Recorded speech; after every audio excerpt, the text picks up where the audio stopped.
In this workshop, learn how to start your own UAS business with funding, pros and cons of self-employment, careers in the drone industry, how to obtain an FAA tracking number through IACRA, and how to register your drone. Well, it's 10 o'clock, so I want to go ahead and start because I promised we would start early.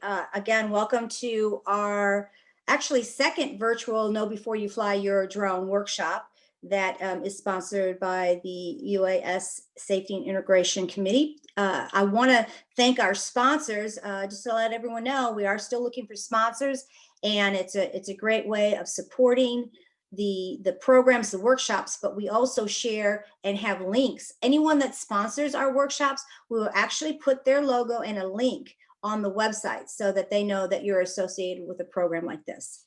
So again, I just want to welcome you. We're going to actually have it a little longer this time. We had it from 10 to about 11:30 last time, and we had so many comments that it was just too short, and that, we want to give an opportunity to have the presenters do cover great material, but then we also want to have a time for Q&A. And if you do have any questions, please put it in the chat and I'll read them to the presenters today. I do want to kind of mention real quickly our sponsors so far. Chariot is a solution and service drone service. So they've been part of our UAS Safety and Integration Committee. His name is Harold, and it's a great company. Then Les Pen, they're wonderful. They're actually a Canadian company, but they have invented, I wish I had one of my pens. They actually invented a pen to clean your drone camera. So like when you're out in the field and you get a little dust or whatever, it is an amazing little tool that everyone should have.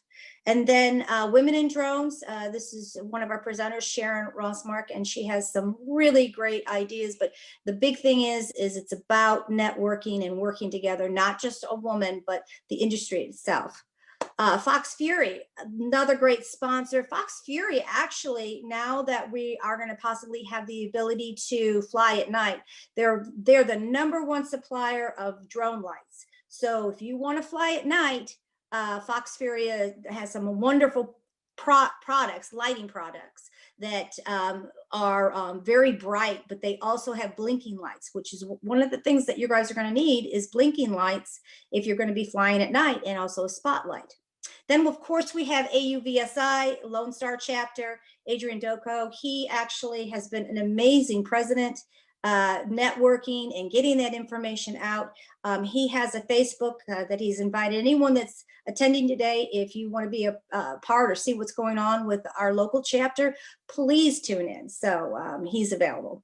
Then Drones Plus, their office is their store is in Plano, and they not only sell drones, but they repair them. And so when, unfortunately, I think everyone crashes once in a while, that's a great company, great store that you can go to and get it fixed. You don't have to send it out to China if you have a DJI. But Drone Plus doesn't just do DJI, just FYI.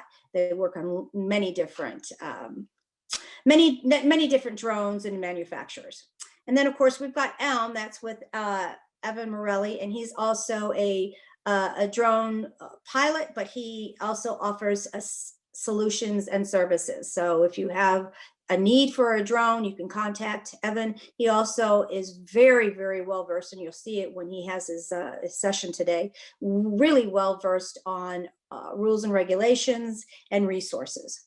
Then Gleim, they were the ones that presented last in December when we had our workshop, and they're an aviation school, and they have some amazing materials. So when you are trying to prepare for your 107 or reoccurrent, they have an amazing curriculum so that you are prepared and you know exactly what's going to be on the test. Then GM6 is our main speaker today, Troy William, and I'm about to introduce him.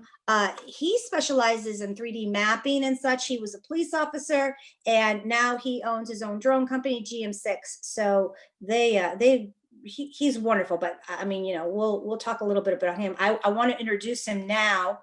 Again, welcome everyone that is here to listen on how to start a career or start a business in the drone industry. So let's start with Troy Willmon. He is a certified FAA Part 107 pilot, He began working in unmanned aerial systems in 2016, and when he founded GM6 Solutions, he's mapped over 100 miles of pipeline and thousands of acres of land. But one of the things I wanted to tell you about Troy is that his family, he himself and his family are very strong in building businesses. And that's one of the reasons why we wanted him here today, specifically talking about starting a business and a career in the drone industry. So welcome, Troy. Thank you so much. One other thing is he was a police officer and now he has his own business. So he's got a very well-rounded background to be the main speaker today. So Troy, I'm going to let you go ahead and start. Thank you. All right, thanks. Let me get this turned back on. Oh, there we go. All right.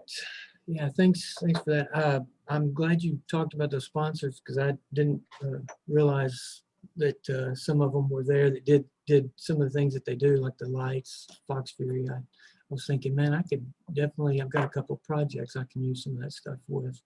So, all right, so let me share my screen and then we'll get started. Can everyone hear me? All right. We can hear you just fine. Thank you, Troy. Okay. All right. So as Maggie mentioned, I'm a former police officer. I worked in law enforcement almost 20 years. And how do I make sure I share this right? I don't want to turn one of you guys off. There we go. So anyway, is that right? We got it? All right. Yeah, got your screen. Good. So as part of the time that I was in law enforcement, I did emergency management, and because of emergency management, it kind of had given me an early perspective on what I now do with drones. Of course, I didn't foresee that coming, but we had to remap the county for 911 reasons to be able to, give the ability to 911 for maps to populate when somebody called, so that if a first responder didn't know where to go exactly, they would have, perfectly drawn out map to get there. So anyway, because of that, when drones became popular or became, affordable, I kind of saw an opportunity to get into, something different. And before I had retired, we were using drones to kind of assist in our investigations. But of course, at the time, all we were doing was using the drones to fly back on the backside of a property. I did I'd say the last 4 years of my career, I investigated animal cruelty, and I investigated cases all over the state. So there was a lot of times when a drone was a perfect tool to be able to see some things. And back then there wasn't any rules. So flying, almost anywhere, it didn't even have anywhere near the consequences it has now. So one thing led to another. I was in Austin working for the state my last year, and I had kind of decided I'd had enough. I was ready for a change. So that's when I decided, well, this drone stuff seems to be pretty interesting, that I think it might catch on. So kind of blindly, I jumped in and started a business. Of course, as Maggie mentioned, my family is entrepreneurs. And so I thought, watching my dad have a construction company, he's an engineer. I thought, man, he did it, I can do it. It's, no big deal. Here we are, what is this, 4 years later, almost 5 years later now. I found out that it wasn't anywhere near as easy as he made it seem. And so when Maggie asked me if I could speak on this, I thought, well, I could certainly speak on what I did wrong. I can't necessarily speak on the perspective of Mark Cuban, or, people on their level, or even anywhere near that, right? But because of my experience in this industry, my knowledge of this industry is definitely a lot more than just business in general. So with that, I'll kind of get started, and we'll go over some of the topics that we're going to talk about today.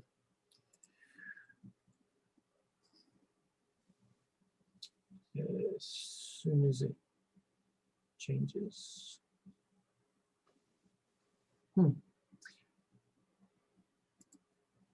There we go. Okay, this seemed to be a little bit of a lag, sorry. No, it looks good. Thank you. All right, so the topics that I want to cover is bootstrap versus funding, the pros and cons of self-employment, choosing a niche or niche, and then collaboration. And so let me start with, what is bootstrap? And most of you probably heard of this term, maybe not. So bootstrapping is building a company from the ground up, and when you're using your own cash, your own capital, anything that you can sell. So it's basically just pulling up, tightening up the bootstraps and figuring it out as you go, and kind of hoping for the best. And so when I think of bootstrapping, I found this picture, and it to me it kind of sums up how I see it, because this is kind of chaotic, and you've got people over here yelling, and money coming out of your boots, which is obviously not true, because I wish it came out of my boots. I'd be real happy about that. But anyway, the point is that like it says, it's not always about people giving you money, but about being creative. And it's about, being able to find ways to bring in new clients. It's about finding ways to save money. And of course, it all revolves around money, but the basic concept of it is start it with what you have, and like you're at a mad dash for the finish line, except in bootstrapping, the finish line is, it's like a light at the end of the tunnel. You can always see that light, but you want to get to it as fast as possible, because the goal is to start making a profit before you run out of money. So typically, there's an industry standard of what people think it means when you talk about funding, and so what I've kind of, put this deal over here, because just from being in this industry, what I've heard people, that don't have funding kind of look at it like it's free money. It's kind of like you get a good investor, and you have a personal bank or unlimited resources, and that's just the perspective that I've heard. But did this banner just pop up?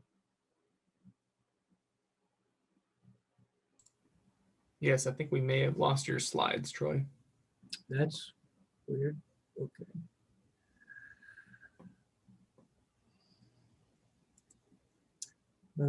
So would I share screen again? Yes. There we go. Okay. All right. Is that back? Yep, you're back. Okay.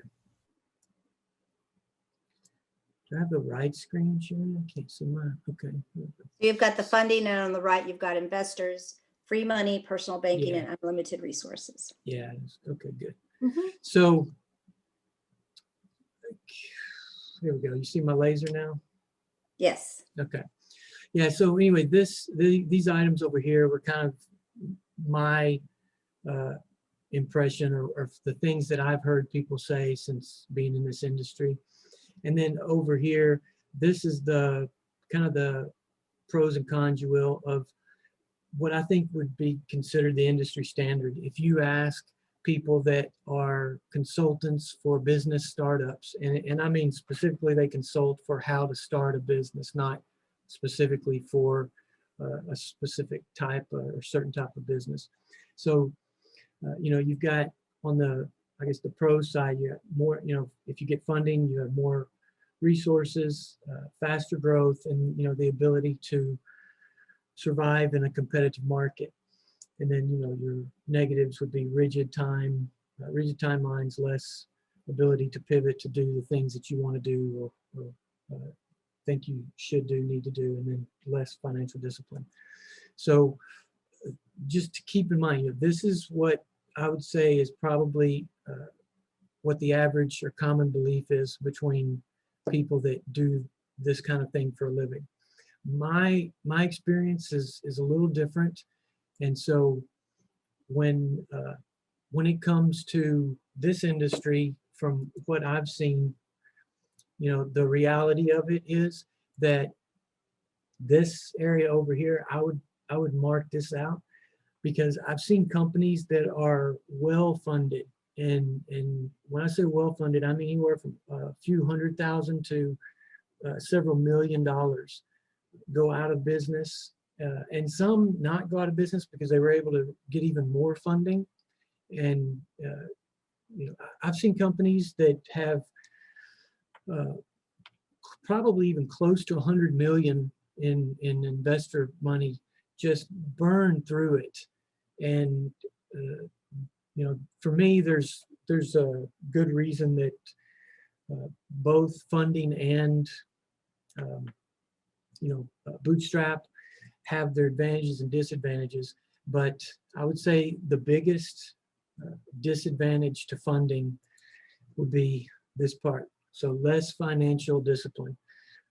And I don't know if it's because of the mentality that you get when you get that funding, or if it's specifically the people, but I've seen it because I have done a lot of consulting since being in this business. And because of my experience in mapping, I've had companies that would ask me to do consulting for anything dealing with mapping or even processing the data. And so I think that's kind of given me the opportunity to work with not just different companies, but people in different areas. So I've got clients, I've got a client in Saudi Arabia. I've got a client that's here in the US, but the job is in Africa. And then, one of my first clients that I did consulting for was here in Texas, and I actually would physically go into their office a few times a week.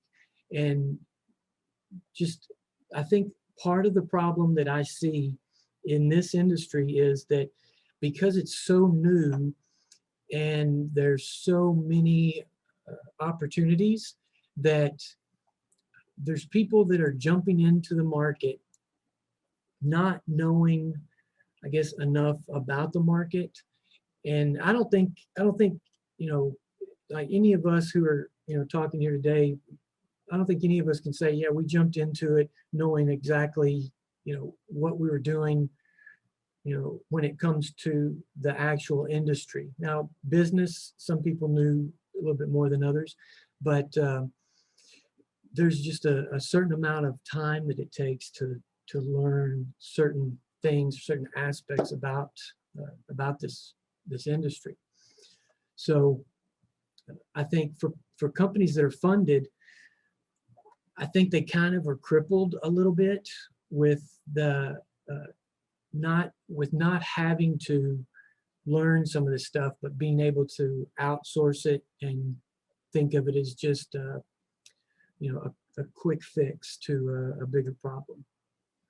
So next, I want to kind of cover the pros and cons of self-employment.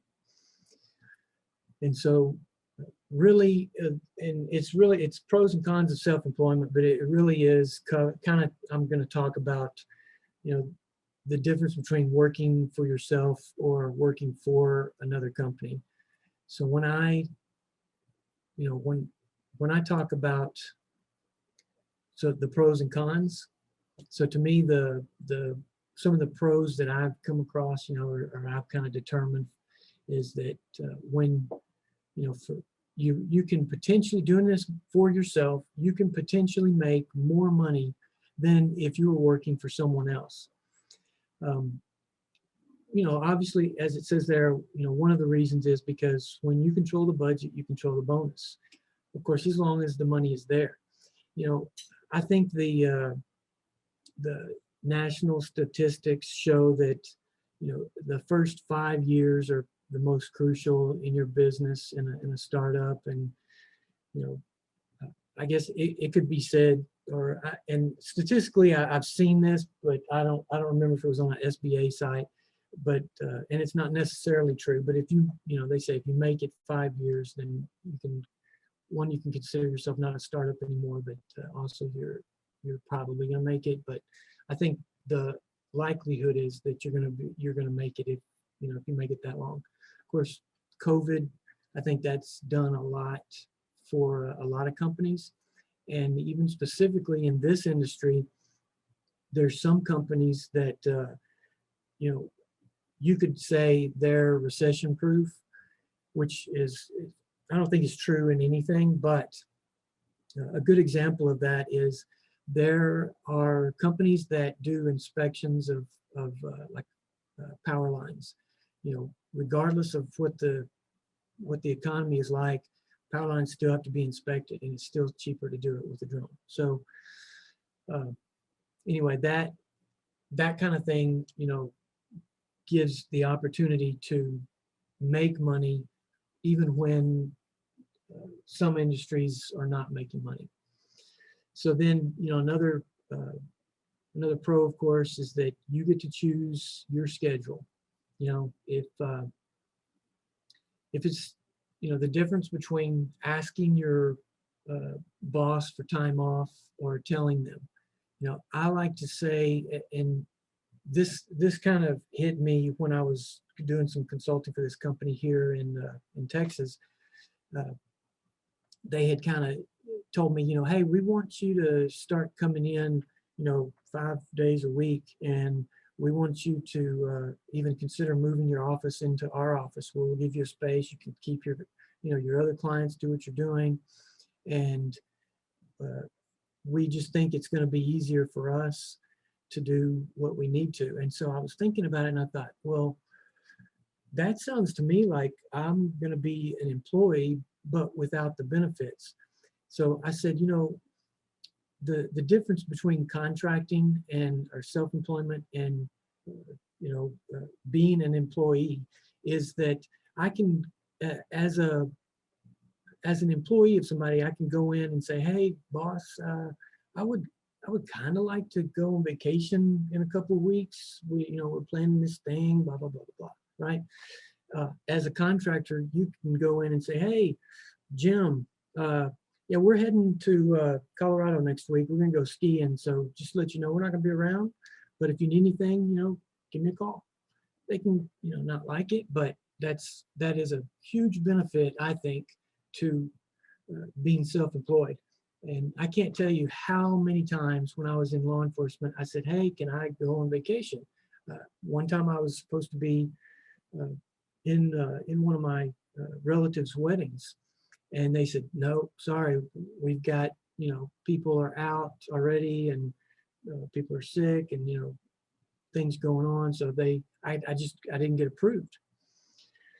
So that, to me, that was a huge headache. And just getting into my own business, I thought, man, just having this opportunity to have the freedom to do what I want to or need to is almost worth it on its own. So then I've come up with, the third one is that you have more opportunities. And by that, I put more opportunity too. And then you can really fill in the blanks. These are just a few that I have. You can try different things in your own business. You can make a bigger impact. And that means in the industry, on people individually, on your family, just anything. You can take advantage of tax breaks. And on that one, to me, that really could even go at the top of this list of pros and cons, because you can easily get into trouble by not saving money or taking care of your taxes the right way. And it's a huge, for me anyway, it's huge, because I always did taxes as an employee. And, you don't have near the tax breaks. You don't have near the opportunities to use, like for instance, I went out to lunch with a police officer here close to where I live. And we went specifically to talk about, some of the stuff I do is train, and I had trained him and some other people on mapping for law enforcement. And we talked about business stuff. So, I keep the receipt and I get to write that off. And that's not anything that most people don't know, but I'm just using that as an example, because there's a lot of stuff that isn't normal things you think of that you can use. And it really is a huge benefit to being self-employed. And so I come up to this last little item here. For me, growing personally and professionally, I never even thought of this one as a benefit until, probably, until doing this, getting ready for this presentation. I started thinking about it, and man, I have grown in ways that I probably didn't think about before. It's kind of, if anybody, if or if you have been in, like if anybody has been in the military and you go away to, Iraq or Afghanistan, you come back a different person. You've seen things, you've done things, and you may be less, well, I don't say less friendly, but you come back a little bit more serious, right? Well, when I got into this business, I still had the mentality of a police officer. And if you don't know anybody doesn't know a cops personally, then you might look at them on the outside and think, they're a bunch of serious. Some of them are kind of scary. But if you know them personally, then you know that cops at their core are really pretty immature. We would tell bad jokes to each other. We would mess around with each other. Sometimes you might have a supervisor that sprays pepper spray on your door handle of your car, so that when you get in, you rub your eyes and you start burning, and then they're laughing about it. I mean, cops really are, when we're together, we're immature. And so coming into this, I was still really immature in a lot of ways. And so just going through this has it's given me a whole nother perspective on how to deal with things. But it's just given me also a better a better outlook, or not a better perspective on people. Because being in law enforcement, you read people, but you're not usually there for anything positive. I mean, there's times, but people don't call you when they're having a good day and call 911, say, hey, I just want to talk and say thank you for your your service, or you're doing a good job. So anyway, so this next slide I want to show, it really kind of sums up what I'm talking about. So when I was putting this together, I've met people all over the globe because of what I do. So I text a friend of mine that I met in this industry, and he has a startup in Florida. He's gone all over the country seeking funding. He talked with venture capitalists and large investors, but he was in the military, and so he was kind of a serious guy. But this has really changed him a lot, and it's kind of let him, going through this experience has really shown him and his family what he's made of. He didn't really know he had this in him, because he thought, at times he said, I'm I'm going to give up. You know, it's hard to raise money. You know, it's funny when you go ask somebody for $1 million and you have this great idea, but they don't see it. And so I asked him, I said, what would you say is one of the best benefits that you found since, you know, being in this business or since being self-employed in general? And, you know, keep in mind that before he was self-employed before this, but he kind of, he said drones kind of put him out of business because he was in the manned aircraft business. I don't think he did mapping, but he did something along the lines of dealing with, you know, not photogrammetry, but maybe LiDAR or something. But anyway, to be honest, I can't remember exactly. But so when, let's see, but yeah, so what he said was, you have no restrictions on freedom to create or someone watching over you as you make, you know, as you make the mistakes that you learn and grow from. Said, I make mistakes often that I would be fired for at any company. I don't know what I'm doing. I learned so many lessons from the mistakes, and I'd never be able to grow at this rate from those lessons if I worked for someone else. And, you know, I put that in there as a quote. I don't think he was expecting me to quote him, but I thought, man, that's the perfect way to say this. Because the first time I did a big mapping job, I was not prepared for it at all. And I think it took me 6 months. And I call this specific job, I call it my most successful failure, because in the end, I was not able to complete the job. It was mapping about 2 square miles, but the client wanted a giant 3D model for a land development. And 3D models are hard to make, but they're twice as hard to make as just a orthomosaic, which is what you would use. You know, it's like a Google map. If you use Google Maps, an orthomosaic is that, except it's from a drone, it's more high resolution. And so I failed at it because I didn't know what I was doing. And had I been working for anyone else, they would have fired me. Now, granted, in this industry, no one else would have, you know, been able to do any better than I would. And in fact, the client wasn't mad. He looked high and low to find somebody that would even do the job.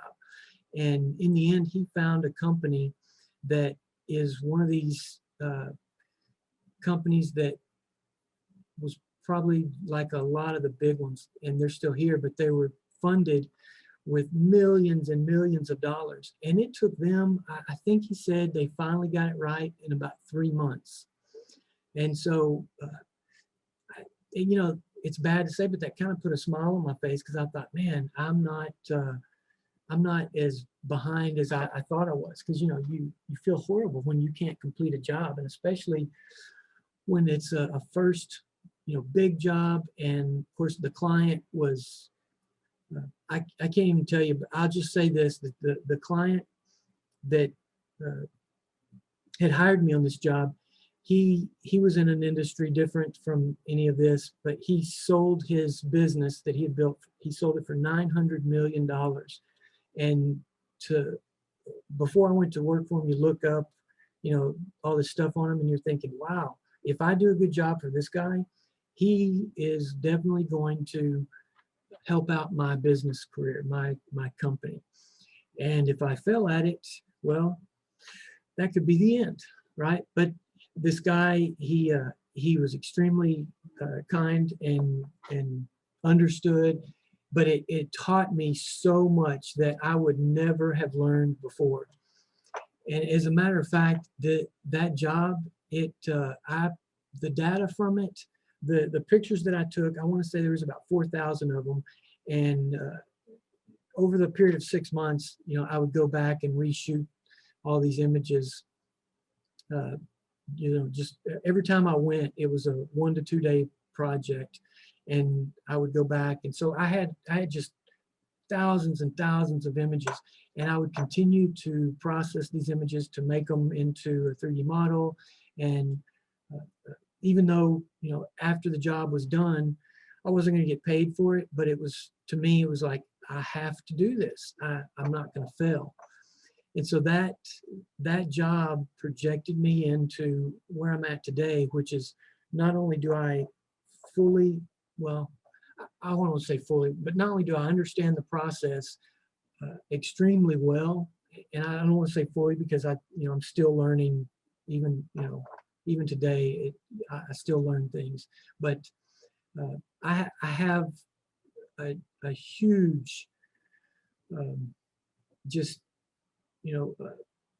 different, a huge perspective difference between what I was at the place I was at then and the place I'm at now. And so, without that failure, I couldn't have learned what I did. So,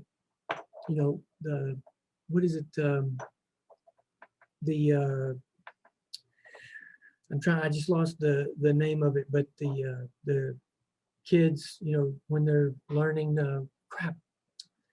Anyway, Are you talking about the learning curve? Yeah, no, not the learning curve, like the after school projects, the acronym. I can't believe I just forgot it. I should have made a note, but I never forget it.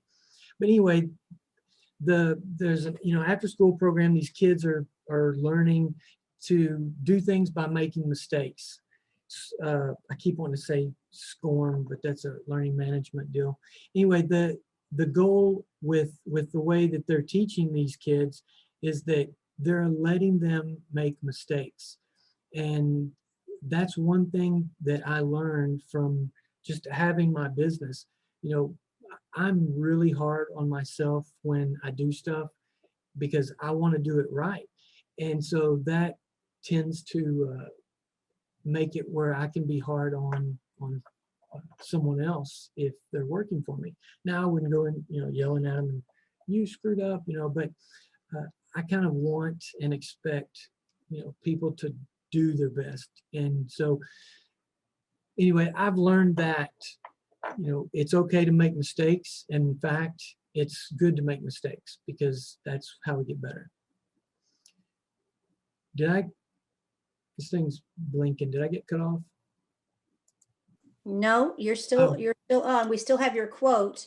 So okay, yeah, that's good. Next screen, that'd be great. Yeah. So all right. So anyway, now I'll get off of that high horse. But I talk about it a lot because I just can't express enough that how important it is to be okay with making mistakes. It's probably taken me about 3 years to say, yeah, this is fine. So next, let's talk about the not so pros, or the cons. So the first one is that everything costs money. When I worked for government, when I worked for the police department, if they sent me to a school out of town, they paid for my cost, my travel, my hotel, all of that. And it was, to me, it was normal. I didn't think twice about it.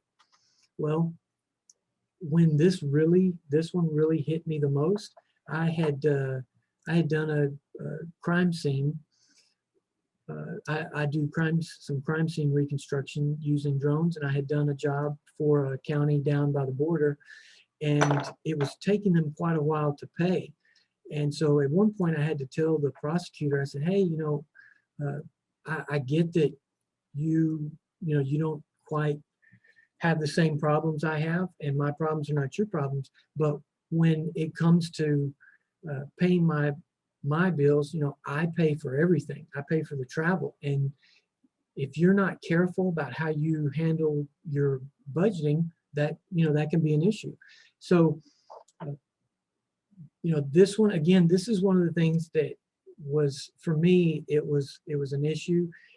When it comes to the grand scheme of things and having your business, business consultants may not even, they'll definitely tell you you've got a plan, but they may not even say, hey, think about these little things.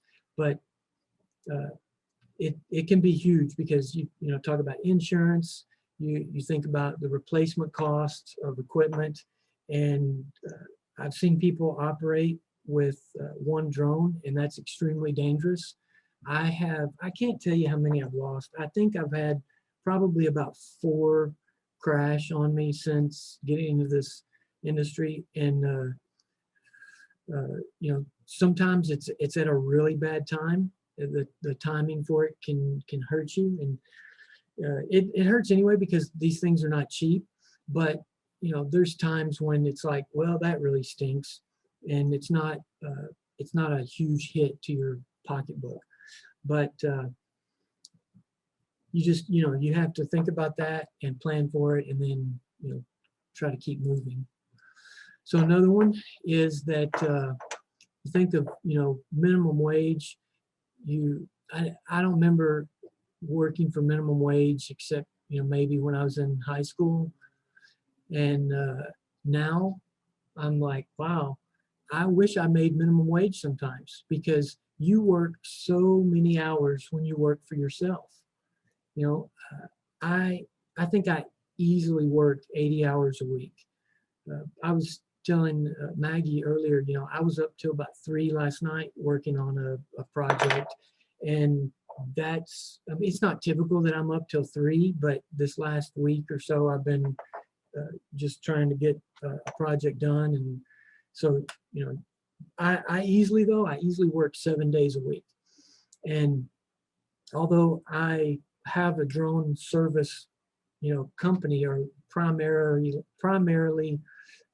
my company is comprised of the service of providing some type of drone service, you know, which in my case is mapping, but that mapping covers a lot of things. But even though I have that, I still am in the office more by far than I am in the field. Because for me, if I'm mapping a project, especially now that I know what I'm doing, I'll be in the field probably 10% and in the office the other 90. And so that's something that you know, I try to tell people to understand. You know, if you're getting into this business, don't do it just because you like to fly drones. That there's nothing wrong with that, but that is such a small part of having a business. Now, you know, the other part of this con is that this whole thing is a huge risk. Owning your own business, and especially owning a business in the drone industry, because it's so new. But you know, it's a risk any kind of business. So you just have to understand that going into it. And you don't want to look at it like, yeah, I get it, it's a risk, I can do this. Look at it serious and think of the consequences of that risk. What if, you know, and then just write out your pros and cons list of what if. And what if I fail should be in there. Although I'll be honest, you know, the term sink or swim has come up a lot of times since getting into this business.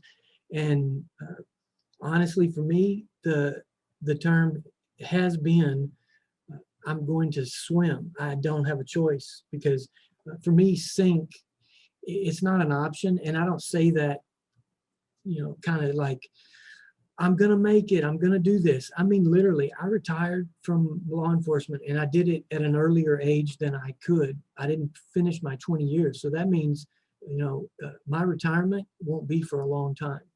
And this field, because I've put so much time and effort into it, I know it really well.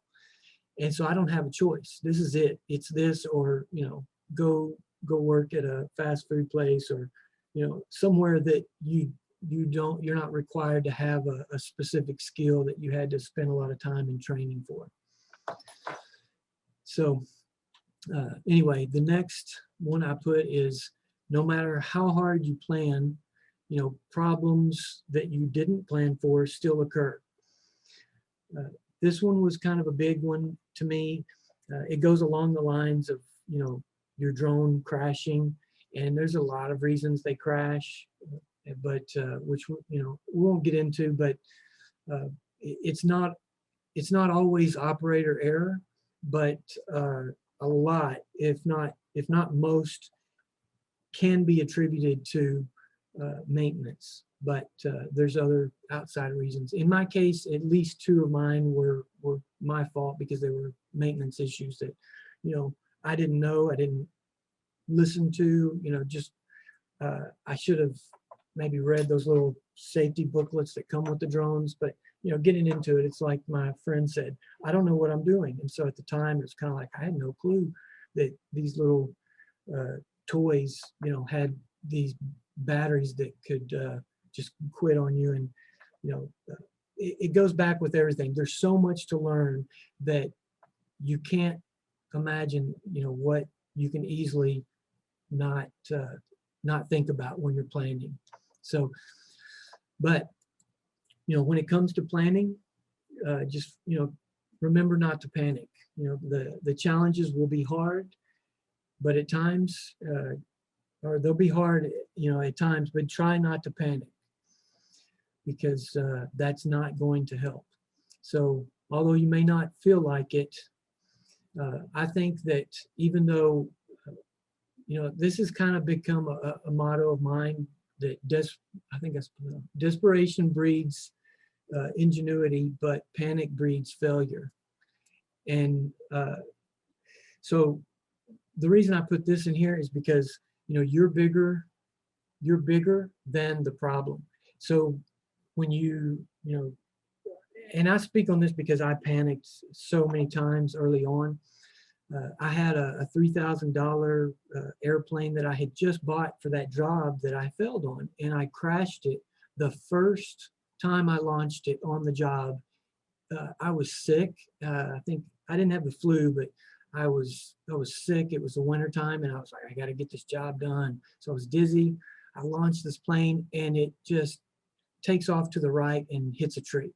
And I thought, oh my gosh, I just crashed a $3,000 plane. And by the way, that's cheap. $3,000 for a plane for mapping is cheap. But in the end, I learned that don't panic.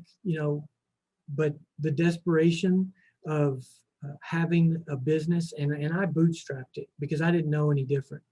But by doing it that way, that desperation created ingenuity in the way that I did things. And so by not panicking now, I have learned that when a drone goes down, and here's a perfect example. One day I had just launched a drone. I was testing it out, and it was one that I've built.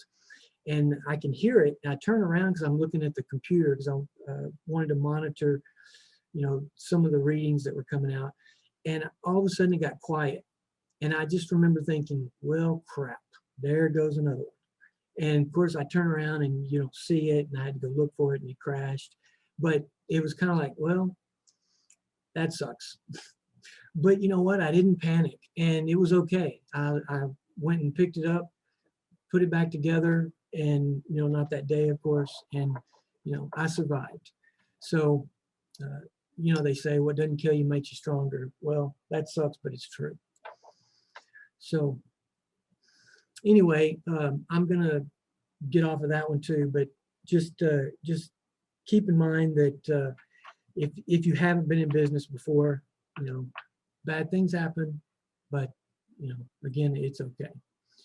So next I want to talk about if you're going to get into this industry, think about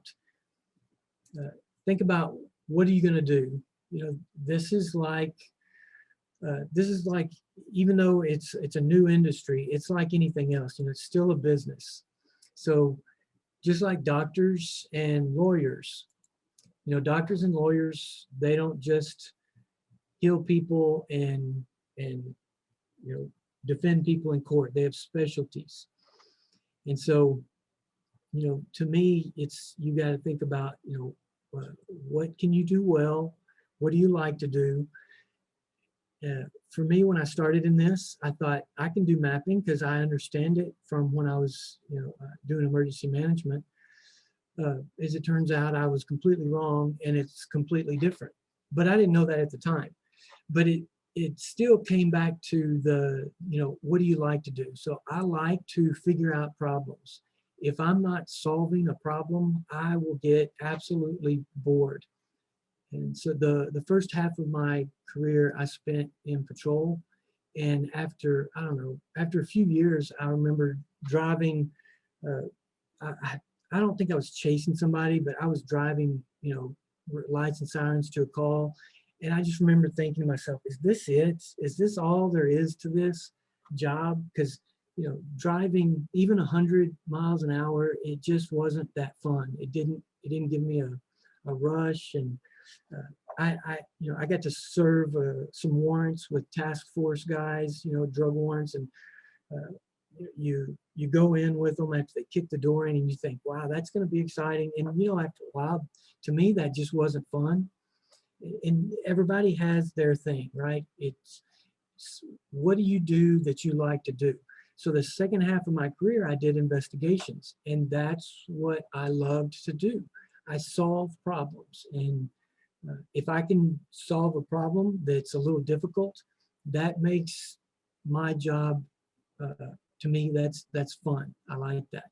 So to me, that it made sense to get into mapping. But you think about doctors and lawyers, so there's surgeons, there's hospitalists, there's family practice and law, lawyers, there's civil, criminal lawyers, tax attorneys.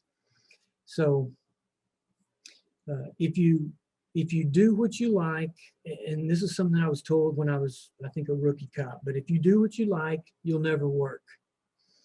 And I think that's held true for the most part. There's lots of days that I said, man, I'm so sick and tired of being in the office. I hate doing this stuff. But, it comes back to the mindset that there's going to be difficult days.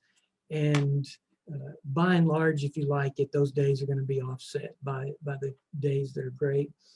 But you find something that you like, and then the things that you don't like, you find a way to do those, in whether that means outsource them. Like, I don't do my own taxes. I hate numbers, and I'm not good at that. I want to make sure I don't screw that up. But you outsource, what you can, or even better, in talking about this whole thing, is finding a partner. I think all of us here, we're all sole proprietors, I think, but finding a partner, and especially if you're going to get funding, you are going to need a partner, because most investors don't want to fund people that don't have a team. But whether it's a partner that's physically a partner in your business, or it's just a partner that's outsourced, that does the things that you don't want to do, you've got to find that middle ground, so that you can find a way to get through the different things that you like and don't like. So this next slide I want to show is a little video. This is a crime scene reconstruction that I did. It was a criminal negligent homicide. The truck killed some people. It was oncoming traffic. And anyway, the long story short of it was that the reason that I'm showing this is because I got into mapping, and as I'm about to show after this, that when it comes to this industry and the different things you can do,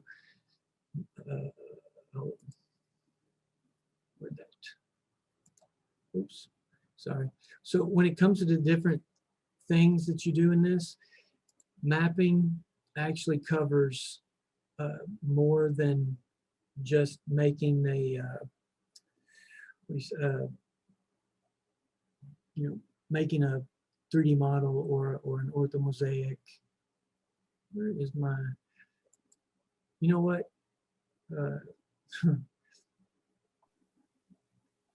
now let's see. It was playing earlier, and now I can't get it to play. Oh, this is your video, Troy? Yeah, I tested it earlier. Well, Okay. What am I doing wrong, Ernest? Meanwhile, I mean, you were talking just quickly about making mistakes. I think the point might be is that networking and, you know, reaching out. And we're going to talk a little bit more with Sharon Rossmark about this, but you know, all the mistakes you made, the thing that you can do is talk to like-minded people that are in your industry, because they can, a lot of people are willing to share about mistakes and what they've done in the past. So you may not have to repeat them all, but you can learn from somebody else in the industry of what they're doing. All right, there you go. It started. Yeah, thanks. Sorry about that. You're welcome. I had to turn off the laser pointer. So everything in this scene, except for that truck and that car, are created from photogrammetry, so from mapping with the drone. And I've actually made vehicles, but in this case, it was better just to make it. But so this is what I wanted to show. So this image right here was actually created from, I don't know, maybe 60 to 80 images that were taken from DPS. It was either a helicopter or an airplane. So when you're mapping with drones, the mapping pattern has to be in a grid. But these pictures were never taken to be used for that way, in that way. And so, you know, I've got kind of 2 points for showing this. One is that, you know, going through all the stuff that I went through before taught me how to make a map from images that were certainly not intended to be a map. And it was helpful because before I put this together, they didn't have anything to show all of it at one time, because by the time they called me, it was almost a year later. They wanted this for a trial. And, you know, this is obviously a unique perspective. Even as a retired, you know, cop now, they're not going to call me right after it happens. Hey, can you come take some pictures? You know, they called DPS, who was working it, and they flew over, but DPS didn't even think to take one big picture of it to get everything at one time.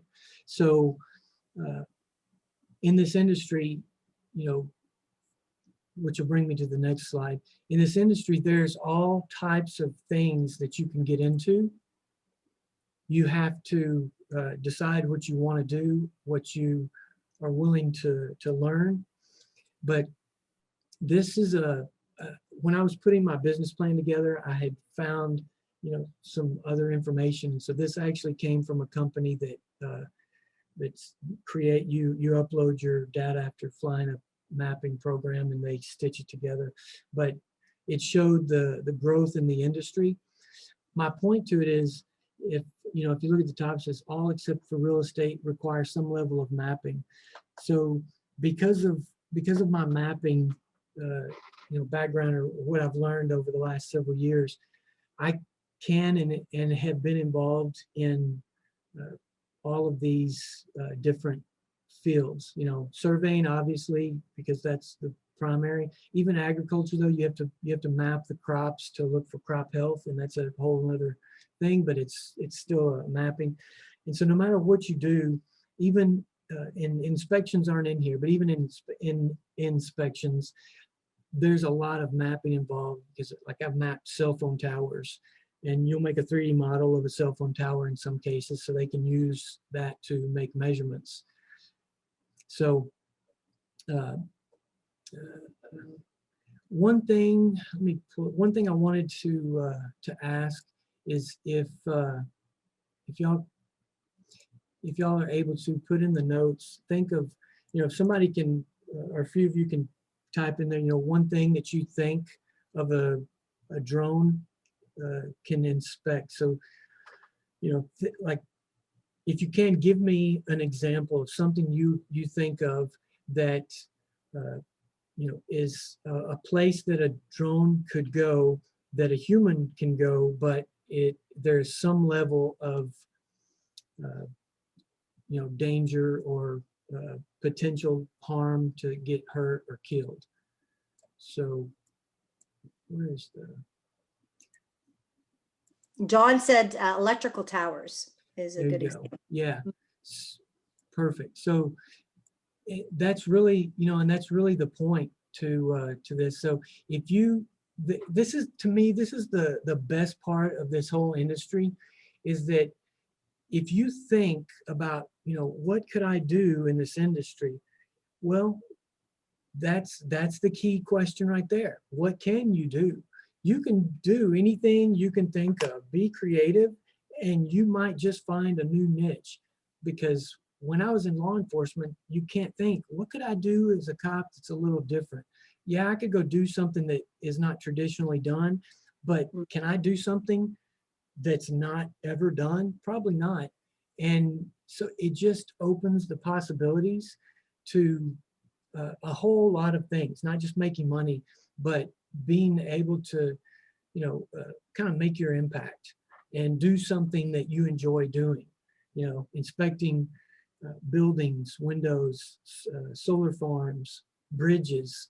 Right. So Troy, just so this is a lot of input here. Mines, pipelines, bridge inspections, Perfect. electrical towers, wind turbine towers, building facades, roofing, bridge inspections inside a grain silo. So those are great examples of how, you can utilize the technology of drones in all of these industries. So thank you for the input, you guys, the viewers. Yeah, perfect. And I can't say all of them. I think the grain silos I didn't even know about, but that the other ones I haven't mapped a bridge. I haven't inspected a bridge, but the other things I've even dealt with. And I used to think that when it came to making a 3D model, I used to think, well, yeah, that's cool. I like making them. They're fun because they're hard to do, and it's interesting, but does it really have a usefulness? Yeah, a company, in the case of cell towers, they can map the towers and they'll have a 3D model of their assets. But then I got asked to do it, and we had to figure out how to do it and do it good and accurate and all that. And that's when I found out there's a huge usefulness in 3D models, because on cell towers specifically, there's parts on there from all these different cell phone companies, AT&T, Verizon, Sprint. They're responsible for putting their own equipment up there.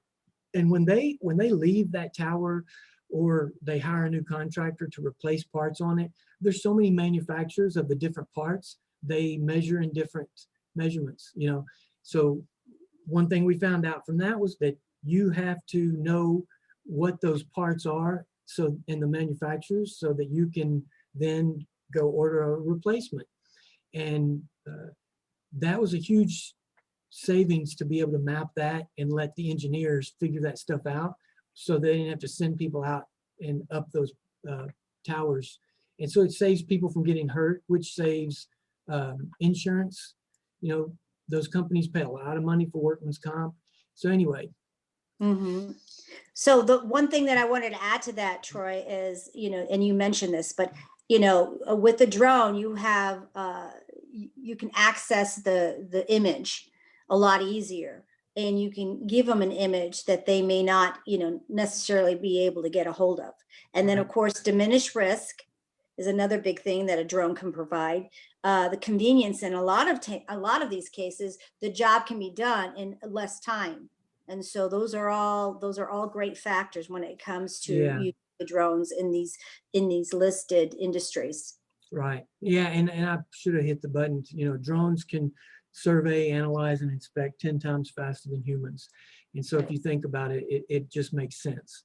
So anyway, the point is also, you have to realize that there's a drone for that specific purpose. And there's drones that cross platforms and cover multiple, like one of these drones may cover different industries. So that's something you have to consider, is the cost. What type of drone do I need? Especially, like somebody said, wind turbines. Those specifically need a drone that can handle wind, because those wind farms are built in areas that have to have a lot of wind. So anyway, let me, I guess, move on to Yeah, because we're at The 11 last one? o'clock, so let's Yeah, wrap sorry up. about that. No, that's okay. You're doing a wonderful job. Let's just kind of wrap up and make some points. I'm going to encourage the viewers today, right now, if you have a question specifically for Troy, go ahead and put it in the chat and I'll read it to him, okay? Yeah, and this last one's real quick. Anyway, it's very simple. So collaboration. I was told early on, or asked early on by a client that I was working with, if I would be willing to, collaborate with them. And so the reference he used was a food truck. And so it made sense to me. He says, if you've got a food truck, for instance, this guy sells cookies, and then you've got another truck where the guy sells drinks, tropical drinks, milk, whatever, right? So one guy, he's got the best deal that he can buy. He can buy the dough and the cookie stuff and the oven. He can buy it really cheap because that's his thing. And the other guy can buy drinks at wholesale. And so if they work together and they hit the same neighborhoods together at the same time, they can both benefit from each other. So don't always look at your competition as competition, because competition's good, but it also, everybody knows this, it can hurt you. You don't want it to hurt you. So, make it where it doesn't hurt you, make it benefit you. If somebody has some resources you don't have, find out how you can offer them something and say, okay, what can we do to both make money? So anyway, that's really it on my collaboration. And so that, that kind of takes it to the end. And so if you do have any questions, please let me know. Thank you. There is one comment with Armand Christopher. He says, you can't use doctors and lawyers as a comparative. UAS are tools just like photography, carpenters, hairdressers, truck drivers, etc., or other businesses using tools. You are either going to work for a big or small company or be an independent contractor flying. To plug into those growth by industries, you may need to have some knowledge or license related to that industry. So the point being is basically, get in an industry that and use that, use drones as a tool to enhance whatever is a good suggestion. If that's a little different, or if you're asking a different question, Armand, let me know and I will present it to Troy. But is there anything that the viewers have that they specifically want to address to Troy? If not, we will move on soon. I don't see any. So just as a wrap up, Troy, can you just kind of wrap up all the points, the takeaways that you really want the viewers to hear today? Yeah. So I would say, if at all possible, the best way in my mind would be to have a partner, but somebody that is equally interested in seriously working. Try to get some sort of funding, but not a lot, because if I had it in a perfect world, I'd have a funding from a person that is sincerely interested in what I'm doing, not just making money, but somebody that has that knowledge. And then realizing that everybody says it's hard, but don't go in it with an attitude of, yeah, I get it's hard, I'm ready. Go into it with an attitude that it's going to be hard, and you want to move slowly, carefully, and try to plan as much as you can, but know that mistakes will happen. And because this industry is so new, that's the reason that I put doctors and lawyers in there. You can specialize, and if you try to do everything, you're not going to be real good at everything. And for me, I think it'll set yourself up for failure if you try to do videography and some sort of mapping, unless you have people that are good at all of it, because there's a lot to each one of those fields. I would not try videography or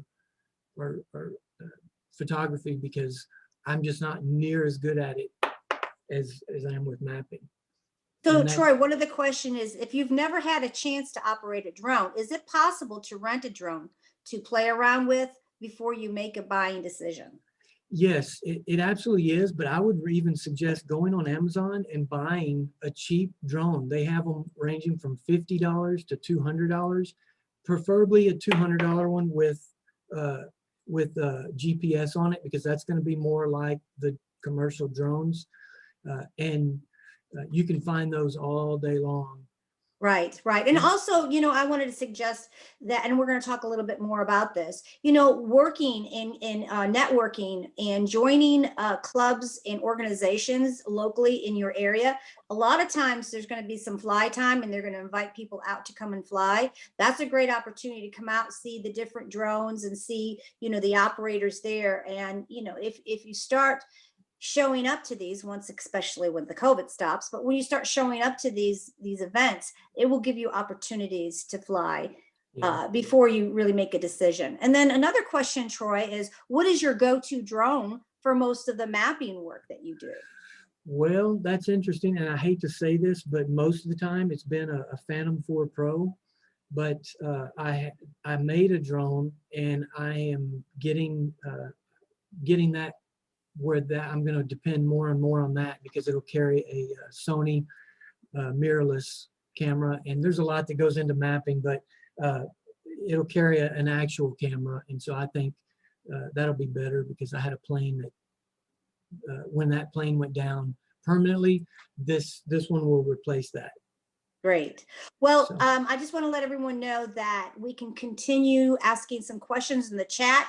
And when we finish with our other two presenters, we can bring them up. But I wanted to thank you, Troy, so much for your insight on whether you're going to get in the industry by having your own company or getting in the industry with careers. You've got some options there. So thank you so much. And this is a great segue into our next presenter, which is Sharon Rossmark, Women of Drones.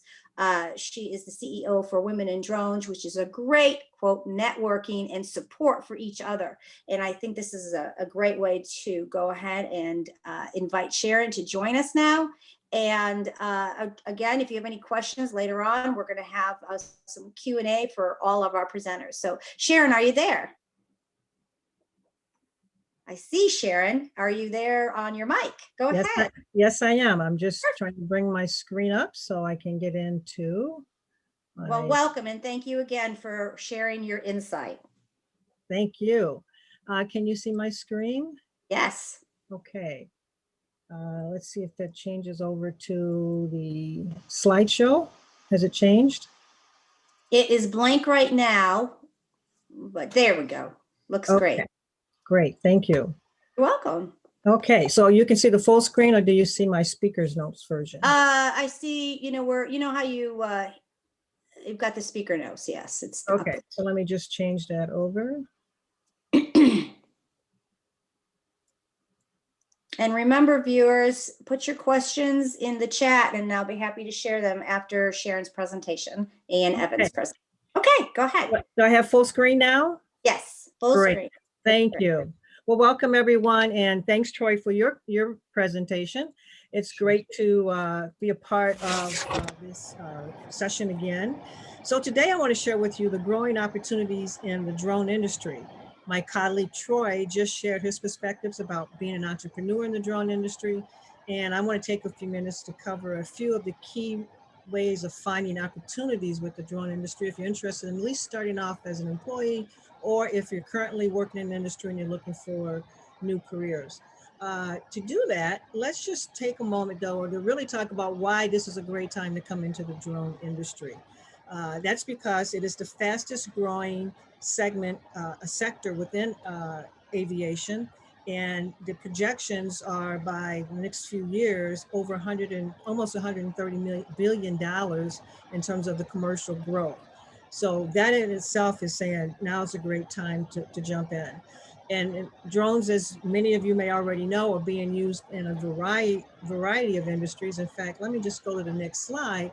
And you can see here the various drone applications, and this is just a handful of them. But basically what this summary slide of the application says is that drones have rapidly emerged as a useful tool for addressing the needs of a business and assisting in humanitarian crises. So you see everything from whether it's wildlife assistance and surveillance to organ transplant delivery. It's a wide range. And so while testing has been ongoing in terms of package delivery, you may have heard about that in the news, what we're now seeing is that this wide range is creating career opportunities. And as Troy just said in his presentation, finding what you love and matching that with what you can become good at is, well, you'll never feel like you're working a day in your life. So I just want to tee that up as we move into this next section. So what does it take to find a career in the drone industry, and where do you start? Well, I can tell you that we have inquiries from both employers and from job seekers. And what you see on the screen are exactly that. Employers are asking us to help them find talent with experience and skills in specific areas. And job seekers are saying, what are the keys to landing a job in the industry? I'm new. Where do I start? What do I need in terms of experience and background? So what I can tell you is that where employers are asking us about uh, finding talent, I can tell you that the top 3 ways that they're finding talent is that they're getting a referral from someone, many times even a current employee. They're working with a trusted organization or an association within the industry. And they're also posting on a variety of sites, if not even their own employer sites. But I can tell you, it really just comes down to networking. And so from a job seeker standpoint, that networking leads me to whatever you take away from today. It is about networking, networking, and networking, because out of that will become, you will receive referrals and you will get referrals. It's not unusual for someone to say, hey, we're looking for somebody with this type of background. Who do you know? And you have to be prepared with an updated resume. And I can't say that enough. And we're going to come back to resumes in a little bit. Hey, Sharon, there's a little bit of a background noise, a little bit. I don't know if that's something that you can control, but. There's no one here but me, so. Okay. Sure. No worry. It might be from Ernest. It might be from somebody else. So just make sure everyone's muted so we can hear Sharon's presentation. Okay, thanks, Maggie.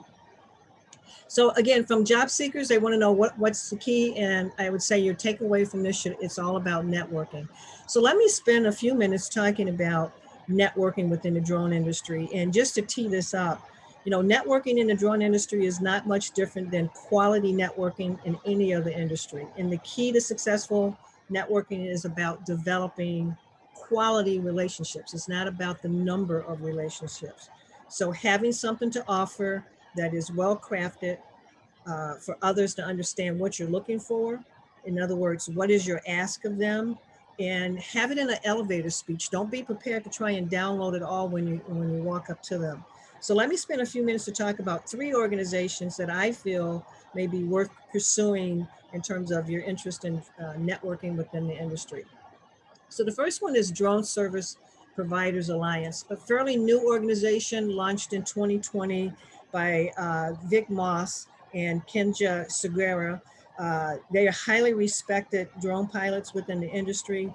They provide professional advocacy on behalf of drone pilots, and they primarily focus here in the United States. Their motto is to be a united voice for change. In other words, as they work with regulators, they want to be that positive voice, not the one that complains about what's wrong with the FAA regulations or what's wrong with the particular policy, but more or less what's needed for us to incorporate this regulation or the impact that a regulation will have. And that's a voice that had been missing previously from a small drone pilot standpoint.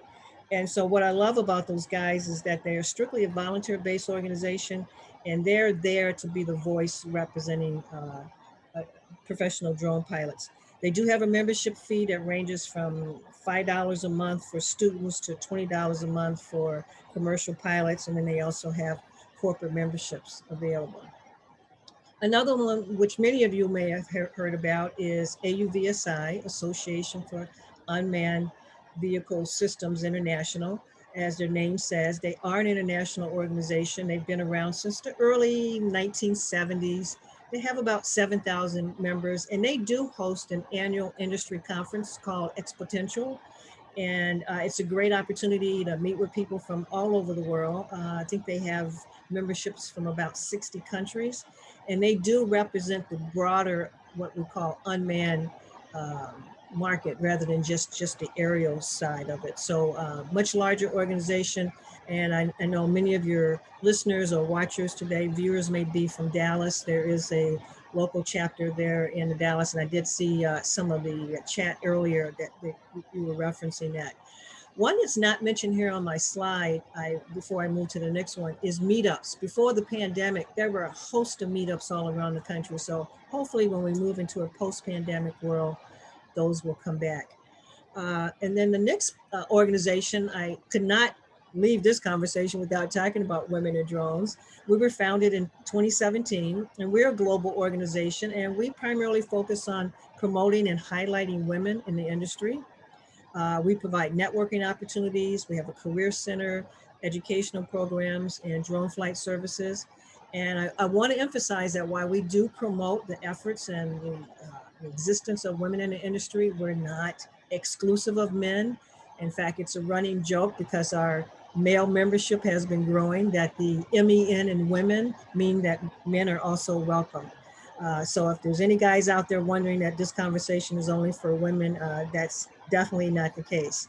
But what I will share with you is that since the pandemic started, we started offering virtual networking sessions. And just like every other organization in nearly every country in the world, we pivoted to move our networking from going to individual conferences where we would network with individuals to moving it online. And the frequency is now weekly.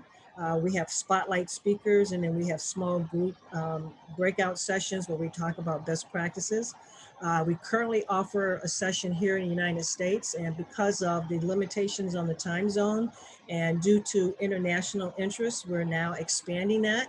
And so starting next month, we'll have coffee connections here in the United States, live from the USA, and next month we'll be offering live from South Africa fireside chats, which helps us pick up another part of the globe in terms of that same format. Obviously the speakers may vary, but we already have some international listeners and viewers that participate, but this just gives us a chance to pick up more. I know we have quite a few members from Australia, and they say, oh, when you do it at 11 a.m. Chicago time, that's the middle of the night for them. So we've heard them and we're listening, and so we're going to add that additional time zone by moving it to the other side of the globe, or adding another side of the globe. But with that, I just want to give you a feel for the type of speakers that we have coming up. We've got Susan Min, who was our Women to Watch for 2020 in the area of public safety, and she's actually there in Texas, Cedar Park, Texas, and she works for the Department of Homeland Security. Sonia Bechtek, who is the co-CEO of We Robotics, and they were the recipient of our Global Ambassador Award for their work. And then Zipline, many of you all may have heard of them. They're actually going to do one of their live demonstrations on one of our Coffee Connects. I think it's the first Tuesday in February, where they're actually going to be showing us a tour demonstration of one of their medical supply care warehouses where they store, and then where they actually launch the drones from. So those are some of the things that we do from a networking standpoint. Again, it's all about meeting people and connecting. And one of the things I have found through this process, particularly being a global organization, is the world is so much smaller, and you can better relate to what's going on the other side of the world because of it.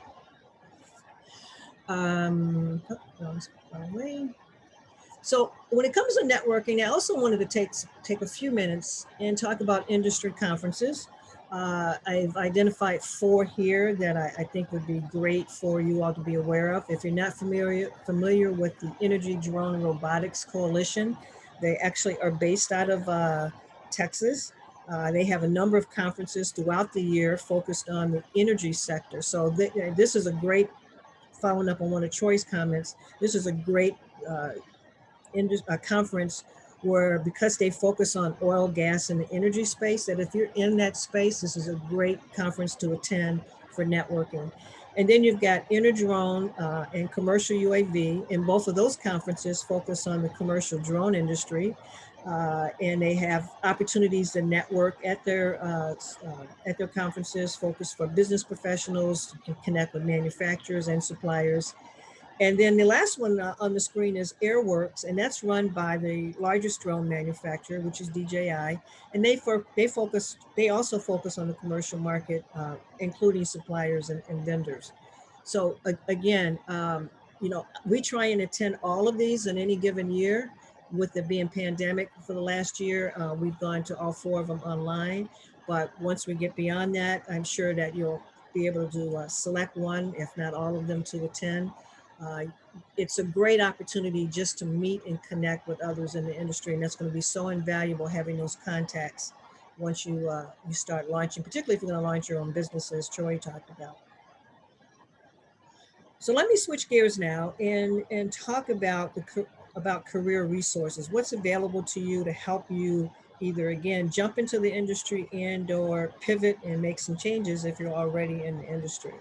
So one of the things I thought it would be important to talk about is seeking employment in the industry. What type of jobs are we seeing? What you see on the slide there are right now the top 5 job postings that we're finding on our career center and pretty much throughout the industry. And that's just because there's such a dire need for it. They're not in any particular order, but I can tell you that drone software engineers is growing and growing fast. So if you've got any young people in your life, or if you're a young person trying to decide what you want to study, becoming a software engineer is high demand. Obviously, it's important for you to really, again, follow what you love. But at the same time, that doesn't mean that there's not opportunities. If you don't want to be a pilot, you don't want to be an engineer, there certainly are opportunities for business development people or salespeople, and then education. And education is growing quickly because there's such a need for engineers and pilots. And what we're seeing is that more and more under K through 12 schools are starting to introduce drones into the classroom. Community colleges are starting to offer associate's degree as well as workforce development programs, all focused on the drone industry. And then universities, we're starting to see an increased number of universities offer degrees in UAS, so unmanned aerial systems. So again, it's great opportunity, great time to come in. Now, however, that doesn't mean that if you're human resources or a marketing professional or a lawyer, there are opportunities and jobs in those fields also, or careers within the industry also. And the other one that we're hoping to see come back that we've seen drop off since the pandemic hit is internships. More and more companies right before the pandemic hit was planning on internships, and then obviously that had to scale back. Now, since many of our audience today are interested in being a drone pilot, or you may be a drone pilot and looking to really understand the full breadth of what you can make or what the opportunities are, what this slide is showing you that is that the salary range or your revenue range can vary greatly.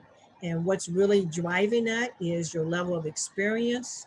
As Troy talked about, there's any number of drone types that can be used for various specializing in what particular job or task that needs to be completed. And the more multi-copter experience you have, you will have more opportunities for jobs, but also more importantly is that specialty certification. Now we're also starting to see employers put specific requests on their job postings around number of hours. 50 seems to be the average number of hours that they're looking for, that you've had what we call stick time, so flight time. And that is usually demonstrated by having it documented. So having some type of documentation of your flight experience. But usually 50 hours is the minimum when they're looking for a pilot. And that may not necessarily be a lead pilot. They just may call it an experienced pilot. So something to keep in mind there. So moving on to the career center that we offer. So if you're thinking about pursuing a career in the industry, or if you're looking for a new opportunity, I want to talk about some of the resources that we have available. And I selected 5 primarily because these are the ones that are hot buttons for job seekers. Our Career Center does support both employers who are looking for employees and job seekers, but for today's purpose, I'm focusing in on the job seekers. The services offered within the Career Center are all free or complimentary for the job seekers. The range of services include either free resume review, which is always good to have a second set of eyes looking at it, or even tips on interviewing, as well as, most importantly, salary negotiation. You don't always have to take that first offer. It's important for you to really get a feel for what is the range available so that you can make sure you're maximizing your skills, matching it with what they're looking for. And then tips. So when it comes to, what should you need to know about finding a job that's right for you? I can't emphasize enough the importance of researching your target companies. So many times people just start looking for companies and they just pick one and they apply. No, no, no, no, no. That's all I can tell you about that, is that you really need to research the company, look on LinkedIn and see how many people you may know that's already working at that company. If you got a referral from someone about a company that's hiring, talk to them about what are they looking for. Ask them about the culture. What's it like to work at that company? You want to make sure it's a good fit for you. Otherwise, you may decide to take the route that Troy did and become an entrepreneur. The other thing I would say is that make sure that you're mindful of your online career brand. Many employers have told us that they start with looking at your LinkedIn profile. And then, of course, they go to your other social media handles. So if your personal social media is not separated or not much different than your professional social media, you need to take a second look and clean that up and make sure that you represent what that company is looking for, both not only in terms of skill sets and experience, but then also your personal brand. Because when you're out in the field or when you're meeting with potential clients or even working in their environment, they want to make sure that you're a good fit for their organization. And then the other thing I would encourage you to do is either practice yourself by standing in front of a mirror, practicing interview questions, or work with a coach, or I should say, or work with a coach.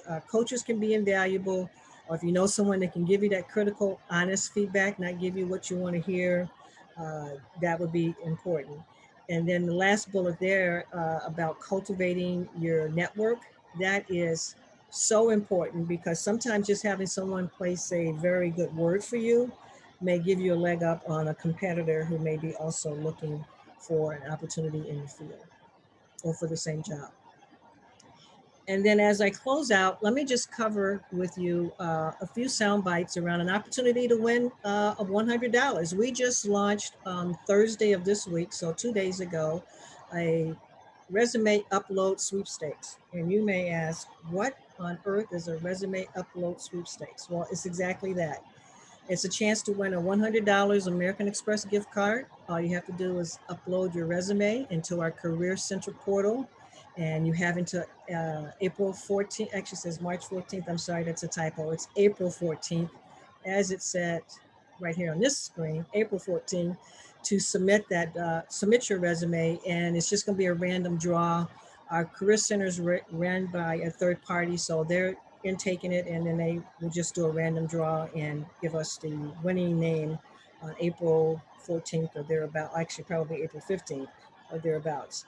So with that, Maggie, I don't know if there's any questions, but we're here. If anyone needs any assistance with logging into the Career Center, again, it's free for job seekers, and more than happy to take questions or hear from others post workshop. So thank you. Thank you, Sharon. That was very informative. And just so anyone that is asking, we're going to have some more questions after our next presentator is Evan Merelli. But we will share some links also on the network and the organizations that Sharon has mentioned.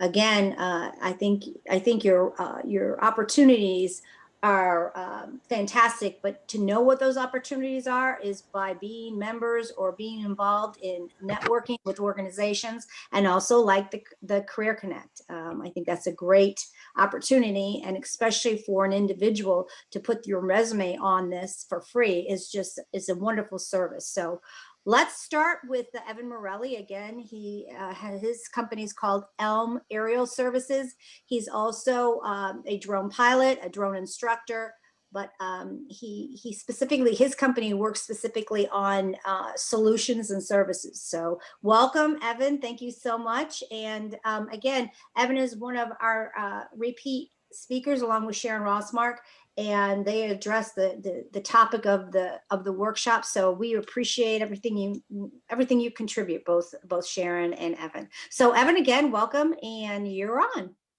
Thanks, Maggie.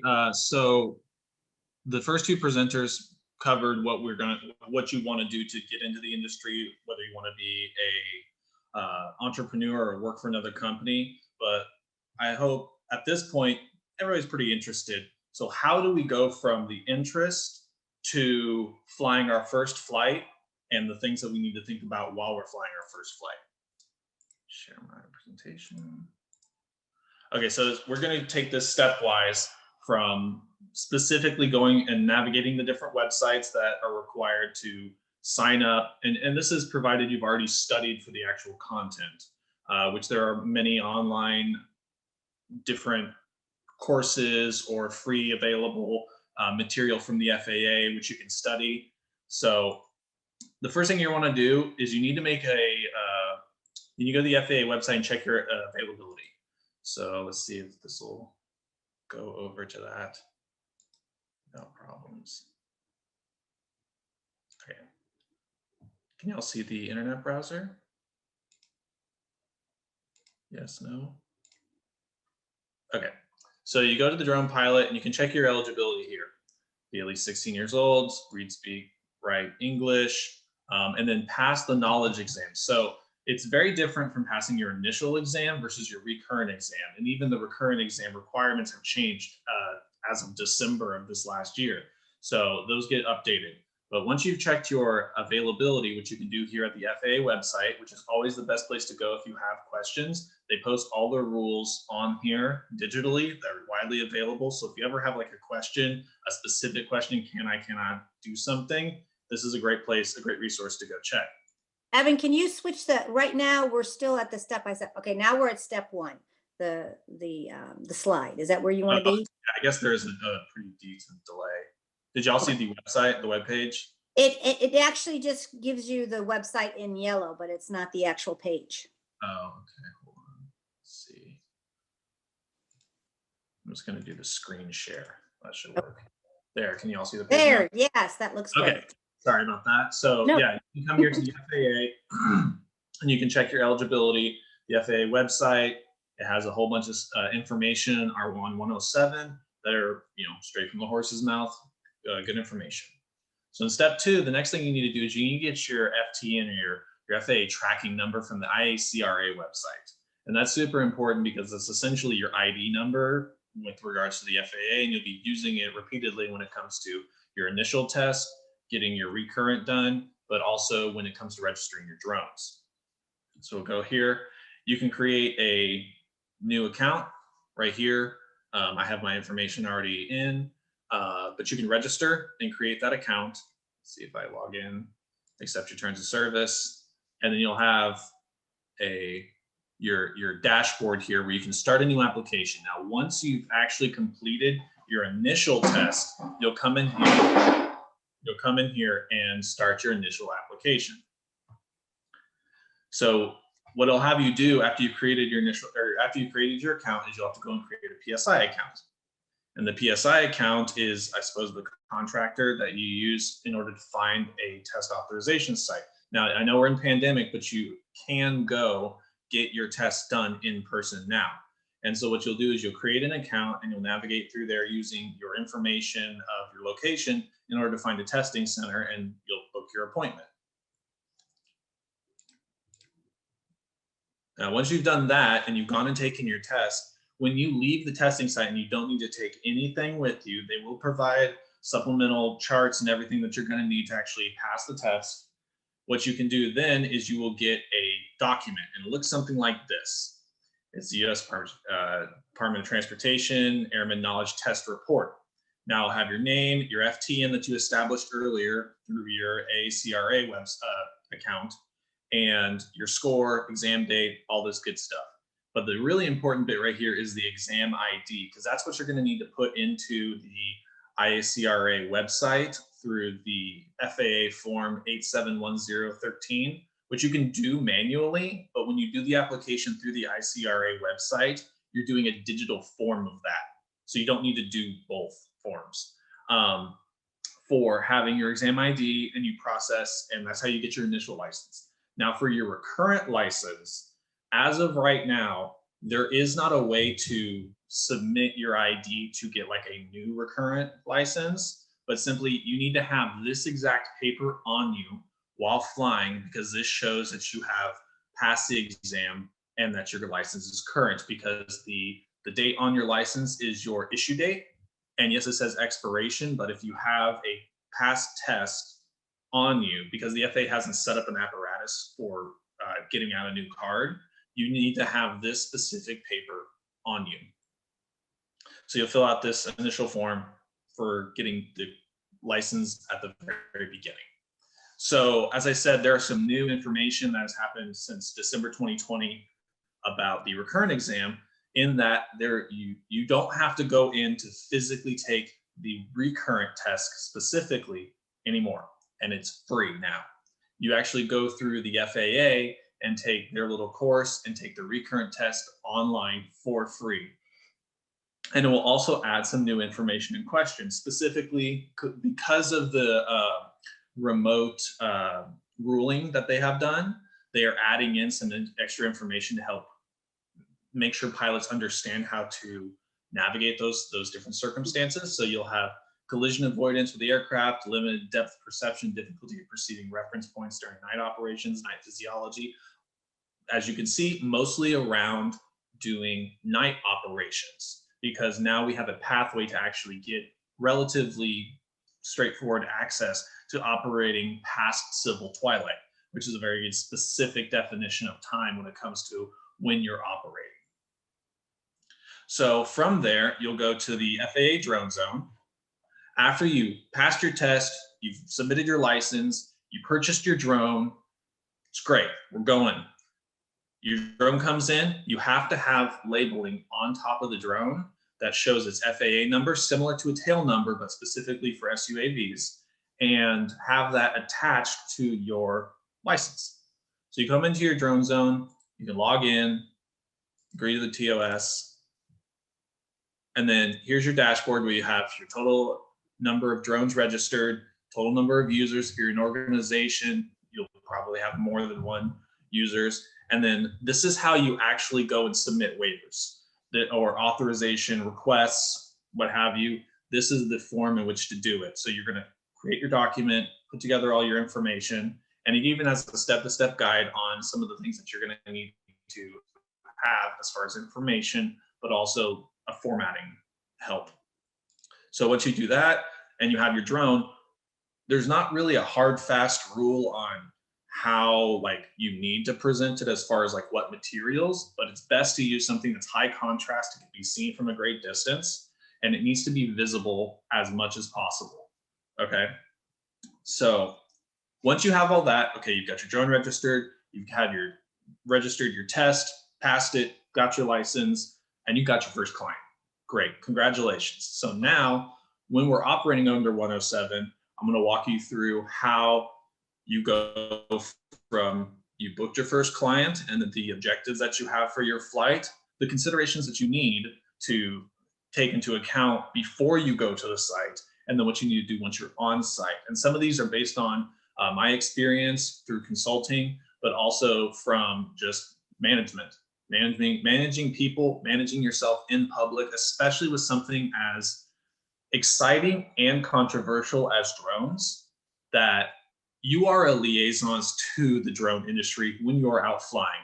So how you conduct yourself will affect people's opinion, because some people already have a negative opinion of drones. Some people have a positive opinion. So what you do does matter. So the number one thing is when you're operating, the main consideration you have is keeping visual line of sight. Okay, and that can be done a number of different ways, but that is specifically so that you can avoid having a collision. So the aircraft must remain in line of sight of the PIC, which is the pilot in command, or the visual observer, so long as you have good communication with the visual observer. Now the PIC, the pilot in command, can act as their own visual observer, so you don't have to have an extra person guaranteed, but it does very much so help. You must have 3 nautical mile visibility in order to fly, so if you have less than that, it may be unsafe to fly. And so that's a visibility limitation that has to do with your pre-planning and checking the weather before you go out to make sure that the conditions are appropriate for you to conduct your operation. And so night flying as well may require navigation lighting, and that's coming in now that we have an ability to actually fly at night. There's certain regulations that are required as far as visibility, what kind of lights are where, so you can tell orientation, because there's 4 different criteria in order to remain within visual line of sight, which is attitude, altitude, orientation, and velocity. So you need to be able to tell those 4 things at all times in order to technically be visual line of sight and therefore conduct your operation. So your spatial restrictions are mainly to do with airspace, but additionally, you may not operate over persons. And this is something that gets kind of confusing to people that haven't done a lot of operations. Let's say you're working on a film crew and you're trying to film somebody that's running in a field, right, for their film. The person that you are filming is not the operational crew, which means you cannot fly over them. Your visual observer and your PIC, they can be flown over because they are part of the operational crew. But the subject matter, if it is a person, cannot be flown over without authorization or a waiver. So you can also operate under a covered structure unless you have authorization, and inside from a stationary vehicle. So you can't sit inside your car and fly inside, and not because you can't keep line of sight effectively at all. So daylight operations only, but now we're getting an ability to work during the night or during civil twilight. You can look up online what civil twilight is for exactly where you are. And you can fly up to civil twilight, which is a morning civil twilight and an evening civil twilight. And that is the hard line on when you can actually fly. At all times, and another reason why visual line of sight is so important is you may be doing everything correctly, but you may have a manned aircraft that's not. Okay, that just because they are manned aircraft doesn't mean sometimes they don't go too low or fly too close to. Even though you have authorizations, you may be using an app like AirMap or something that's conducting your flight. You may even have your remote ID stuff set up, but people are going to be people and they're going to break the rules. You must always yield to manned aircraft no matter what, even if they are in the wrong. You have to yield to them. Another criteria is maximum ground speed of 100 miles per hour, maximum altitude of 400 feet above ground level or above the top of the object which you are flying. So if you're flying a cell tower, the top of a building or what have you. 3 miles visibility. Operating in B, C, D, E airspace are allowed, but you need authorization. Operation in Class G or uncontrolled airspace, you don't need authorization for it. But again, if you see manned aircraft there, you must still yield them. So your personnel restrictions. A person may not operate an aircraft if she has a reason to know of any physical or mental condition that would interfere with safe operation of small UAS. Okay, that's information such as you can't fly drunk, you can't fly on drugs, you can't fly if you're super duper sleep deprived. You need to be in a good mental and physical state in order to conduct the operation, because that can affect your reflexes, that can affect your judgment, and that could most certainly affect your depth perception. You may think you're perfectly fine, you got plenty of clearance on the side of that building. Oop, you were wrong, and your drone either crashed and or you caused damage to the building. You may have 1 aircraft per pilot in command, no operations over moving aircraft, no operations from a moving vehicle unless the operation is over a sparsely populated area, which granted is a relatively ambiguous thing. No careless or reckless operation, and no carriage of hazardous materials. Okay, so those are going to be considerations when you are determining whether or not it is appropriate for you to actually conduct your mission. So because we're doing this for the North Central Texas Council of Governance, there are plenty of federal laws that regulate what we can and can't do. However, in the state of Texas, we also have some Texas-specific laws, and I've tried not to data dump too hard on this, but there's really no other good way to give this information, but they still apply to you in Texas, though they might not apply to you in another state. So these are specifically having to do with areas that are specific in Texas you cannot fly that are explicit. That doesn't necessarily mean you can fly them in other states, such as over correctional facility, during special events like a football game or what have you. It also shows that independent municipalities, when you are flying, if you go into a city that has a municipality like drone ban, they don't get to regulate that. That's not an individual municipality does not get to tell you that you cannot fly a drone, because that is federally regulated airspace and the state is backing that up. So, and also throughout the state, any state park, you can't operate in, just flat out. If it's a Texas state park, which are different from Army Corps Engineer parks and federal parks, which you can also not fly in federal parks, you cannot fly in Texas state parks. So on-site considerations, you booked your client, you thought everything through, you make sure that the flight is appropriate for your skill set and your equipment, and you get on site. One of the biggest things you want to look at right when you get on site, especially if it's an urban area, but even in some rural areas, is RF interference, because it can be the biggest inhibitor to your ability to conduct your flight. And it's very difficult to tell because it's technically invisible unless you see giant rebar sticking out of the ground. The metal objects cause interference. You need to be wary of underground rebar, especially with areas like we've seen in Chicago. Along their shoreline, they have these concrete sections all throughout the shoreline to help maintain the shore. It's all filled with rebar and causes an enormous amount of interference, which severely limits our range and our ability to actually conduct the flight, which would be less than what is technically allowable in visual line of sight. So looking for metal the moment you get to the site, where's the metal, and try to stay as far away from it as you can. That'll help with your operation as far as your RF interference is concerned. What you want to do when you're trying to consider where you are, what time of year it is, whether or not there's a storm system around, is you want to check your OEM flight parameters. If you buy an off-the-shelf drone, they're going to have recommended like top gust, wind gust, and also sustained winds that are okay for the drone to operate in. If you're using a DIY, that's a lot more complicated, and you're going to have to do some testing in a safe environment to figure out where it becomes too sketchy.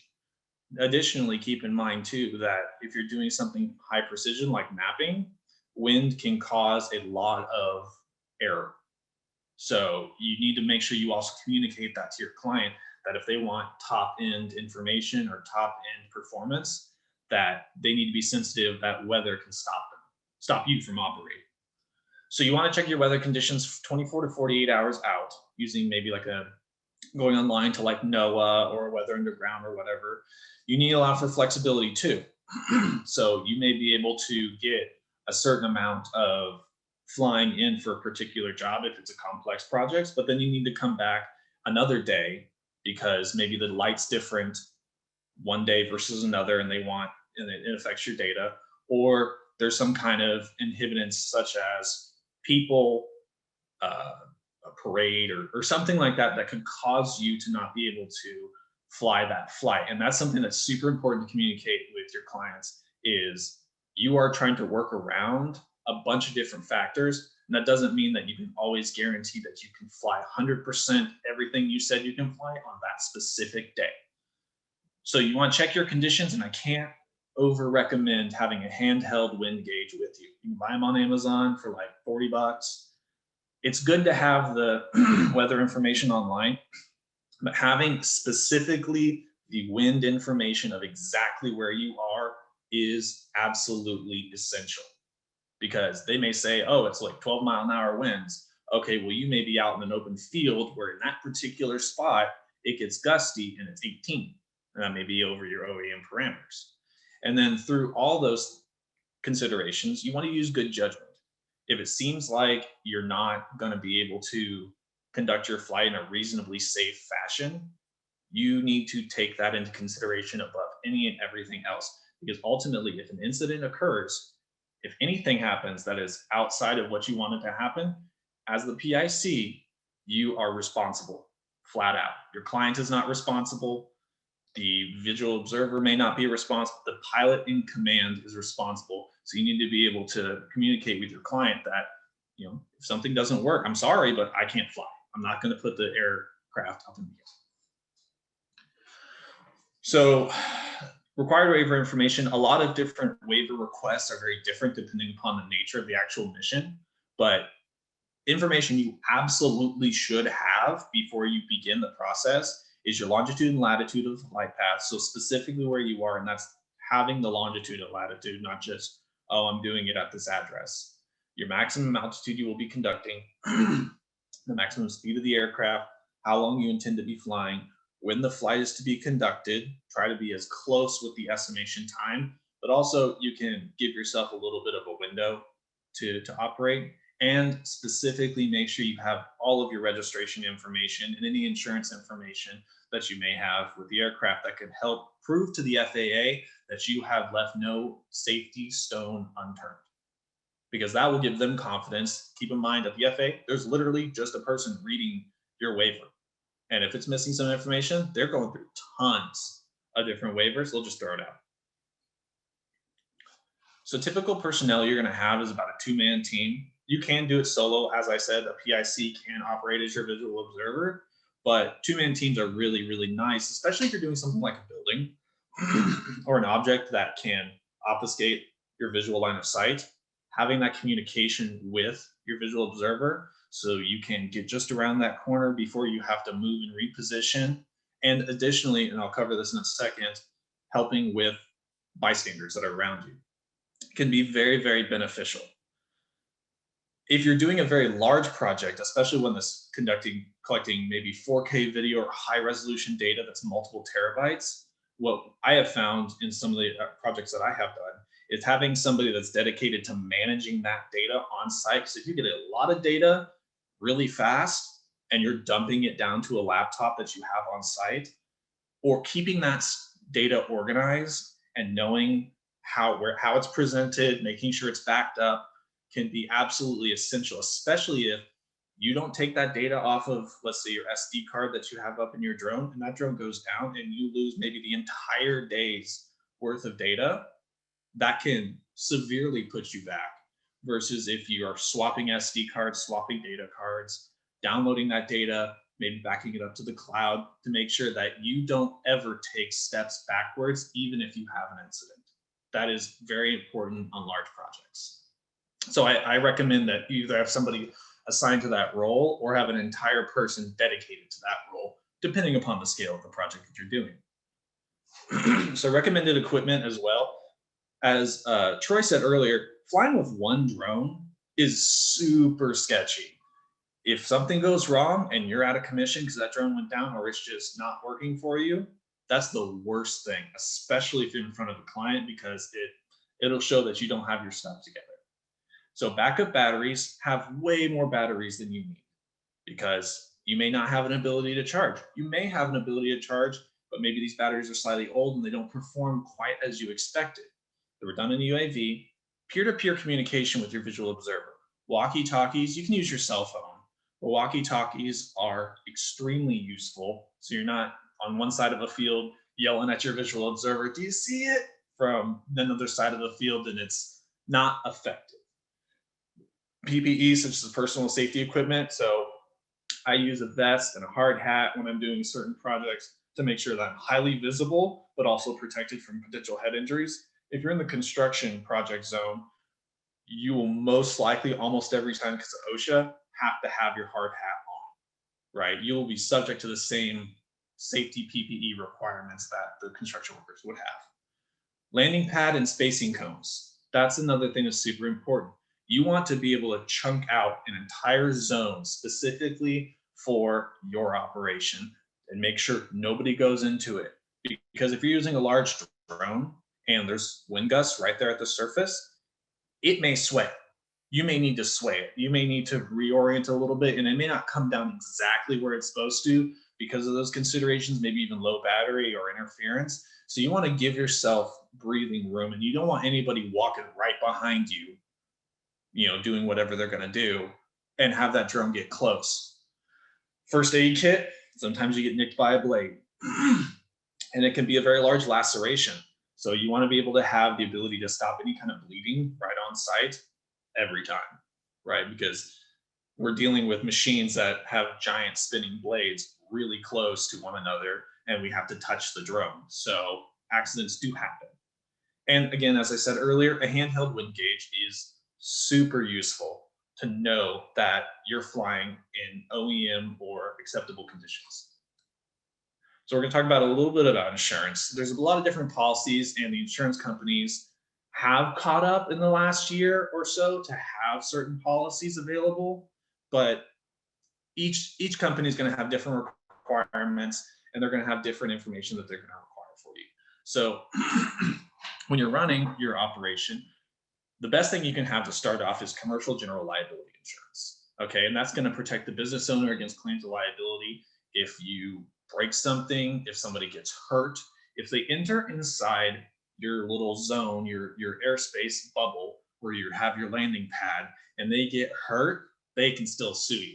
Just because you put cones up doesn't necessarily protect you. You're going to want that commercial general liability insurance. There's also premise and operation insurance, and it does a similar thing, has a different rate too. And then products and completed operation as asset liability insurance for your aircraft and equipment is expensive, and it's not widely available. DJI offers, I believe, a asset liability insurance, and that's if you crash, it'll help replace your drone. I believe there's some small companies out there, and maybe some of the large insurance companies that do have a pathway to get asset insurance, but it's nice, but it's difficult to get and it's expensive. So, you know, if you're flying a $50,000 drone, totally worth it. If it's a $3,000 drone, it may not be cost effective. So asset liability is insurance for the aircraft. It can cover accidental avoidable downings. And as I said, it's typically very expensive. So your pre-flight planning. When you're positioning your visual observers, they act as your pair of eyes, and you want to use your walkie-talkie. But they should be pre-positioned before the aircraft takes off. It's not like they're racing the aircraft. You want to make sure that you've looked at exactly the object or the area that you're trying to conduct your operation over, and make sure you have the most effective vantage point of all your personnel as humanly possible, so that you can communicate and have the best information possible to conduct your flight safely. So that's super important, such as having, if you're looking at a building, you may be at the flight pad, but your visual observer is off on the other side of the building looking at it. So in case you go around the corner, the aircraft goes around the corner, you can still contain or keep a visual line of sight. So this is my little diagram here about what you want to do when it comes to setting up your flight bubble area. As I said, you will attract attention, especially if you're in an urban environment. You'll get positive and negative attention. You'll get negative attention from people that think that their rights are being infringed upon, that don't necessarily have a good understanding of what their rights are and what your rights are as a pilot, and they may be hostile towards you. Or you may have, and this is a good thing, people that are super excited to see drone robotics being used right in their face, being used on something that they're familiar with, and you want to be there to help encourage them to maybe ask questions, but stay a safe distance away to leave that good mark in their memory about drones to help expand our industry. So this is another way where visual observers can be useful, but not necessarily if they're off in a whole nother area. They can be close to you and help you if you're looking down specifically, like you have a screen on your drone and you're making sure that your data is effective. Maybe you're a cameraman and you're focusing on the camera work, and your visual observer is spotting you as far as positioning. But they can also help be liaisons between you as the PIC, who should not be distracted in any way by onlookers or people who are hostile towards you, and them. Okay, so they will help if you need to come in for a landing and somebody crosses within your red box threshold here. They need to get them out. It's not the PIC that needs to get them out, because you should not be distracted from the flying. The visual observer or the helper, whoever you have, maybe a data integrity specialist, needs to be there to help make sure that nobody crosses within that threshold, because people are going to do what they want. I've been to plenty of events and flown plenty of situations where you have the cones, you have the landing pad, and somebody just steps right on it. So having that extra person there can really help, especially if you're in a more populated area. And then having a minimum of 5-foot radius around the end of the drone. So if you have a 1,000 millimeter drone having 5 feet on top of that, on the ends of that, not just 5 feet total across, to make sure you have ample room. Now, granted, sometimes you'll be restricted as far as the space that you can use, but this is ideal. So your connection planning, that has to do with specifically how you're connecting to your drone. If you use a off-the-shelf drone, this is pretty much done for you. But if you're using a DIY drone, and let's say you're using a non-FCC ID transmitter and receiver, you may need to know whether or not you need to have shortwave radio licenses or not to access certain bands, such as 900 megahertz or something like that. So your power, your frequency, and antenna positioning. Having your antenna focused on your drone, especially if you're pushing yourself to as far as visual line of sight range can go, you want to make sure that your antennas are pointed at your drone. Because if you're hunched over and looking down while you're flying, or maybe turned around and the drone's behind you, first off, you're not keeping visual line of sight unless you have a visual observer. And secondly, you won't get as good a connection and you'll get delay, and it'll cause your drone to just not function quite as well. So your power amount is also determined upon whether you need shortwave radio. You can only go so high in power with your receiver, which increases the range, so on and so forth. Typically, drones are going to have 2.4 gigahertz or 5.8 gigahertz. 2.4 gigahertz is Bluetooth. 5.8 gigahertz is Wi-Fi connection.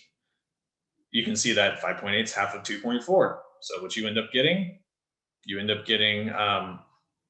twice the range, well, relatively half, but twice the range, but double, or twice the data, but double, half the range.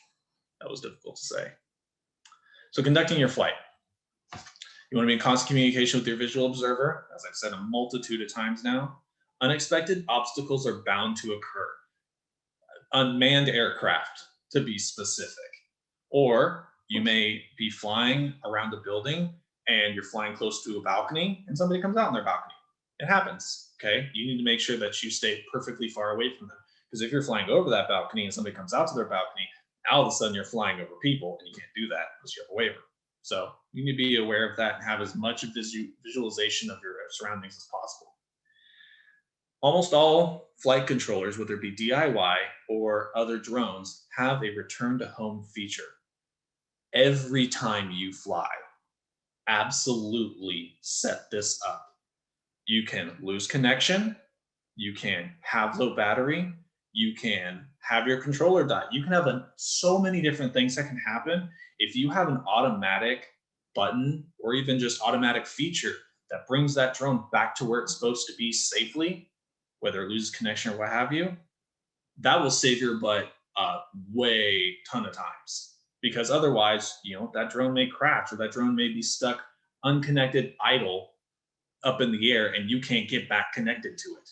But a lot of these drones will be able to come back and return to home base, provided they have a GPS. And then watching for other aircraft. Again, you have to yield manned aircraft. Even if you're out in the middle of a field, they can still be at like 300 feet, and you got to get out of the way. So asset care. You want to always track, as Sharon mentioned earlier, employers and clients are going to want to see your flight logs and have you validate your experience so they can feel comfortable they're spending money with somebody who knows what they're doing. Super important. I would always recommend tracking your flight logs. There's a number of websites out there. There's several there's one website called like droneflightlogs.com that you can actually, for most brands of drones, download your flight data, and it populates an extremely thorough report. And you can print it, save as PDF, or you can have your account and just have it there. But it's specifically designed for that. Now we're going to talk about battery cycling. Lithium polymer batteries, which are what you're going to see in 99% of your drones, they have a memory to them and they have a resistance. You can't just continue to cycle them, and a cycle is charging and discharging them and then charging them back up again. You cannot just keep running. They eventually go bad. You consume batteries and they will stop holding quite the same voltage. They have memory to them. You can judge that memory, you can judge that ability to hold voltage by its resistance. Now, with a lot of off-the-shelf drone batteries, such as DJI batteries that have a PCB board on top of them that regulate them and whatnot, you can't really do this test without taking it apart or at least I don't know how to do it. I'm sure somebody with more technical wizardry can figure this out. But if you're using simple batteries for a DIY drone and you have a balance charger, look at the resistance when you're charging your battery. If it's 1 or 2 or 5 or what have you milliohms, which is the unit that they'll use, you're fine. Once you get to like 30 milliohms, now you're going to start seeing performance issues, and the battery that you thought would be able to make a flight doesn't. And now that's changed your flight planning. Additionally, when you're looking at a balance charger and your batteries have a different milliohm resistance or a different voltage across each cell, then you know something is wrong with your battery and you should not use it. If you've got out of a 6-cell battery, 5 cells are 3.9 volts and you have 1 cell that's like 2.4, okay, something's wrong with that cell and you need to not use that battery. So that's something really important to consider. So battery maintenance, again, LiPo batteries, for people that aren't familiar with the ins and outs of specific lithium polymer batteries, they balance between 4.2 volts and 3.8 volts. Your drone battery should not go below 3.8 volts. That's not good for it. And it should not really go above 4.2 volts. Some people overcharge their batteries to 4.35, but they know they're damaging their battery, but they're doing it to get more performance because batteries are consumed, so they're okay with it. You should not leave your LiPo batteries in storage charged. There is a specific storage mode, which is typically, and there's a lot of debate about this, but typically like 3.75 volts, just a little bit below what is technically empty in the drone. And this keeps them from having too much energy and possibly combusting while they're in storage because you've let the energy out of them. LiPo batteries don't work good when they're cold. If you're going out to a cold environment, maybe it's snowing, maybe there's this deep wind chill, warm your batteries up.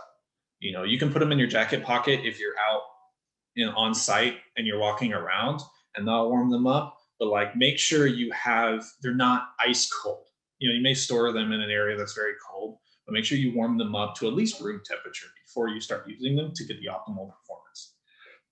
And again, the battery memory, you will consume these batteries over time.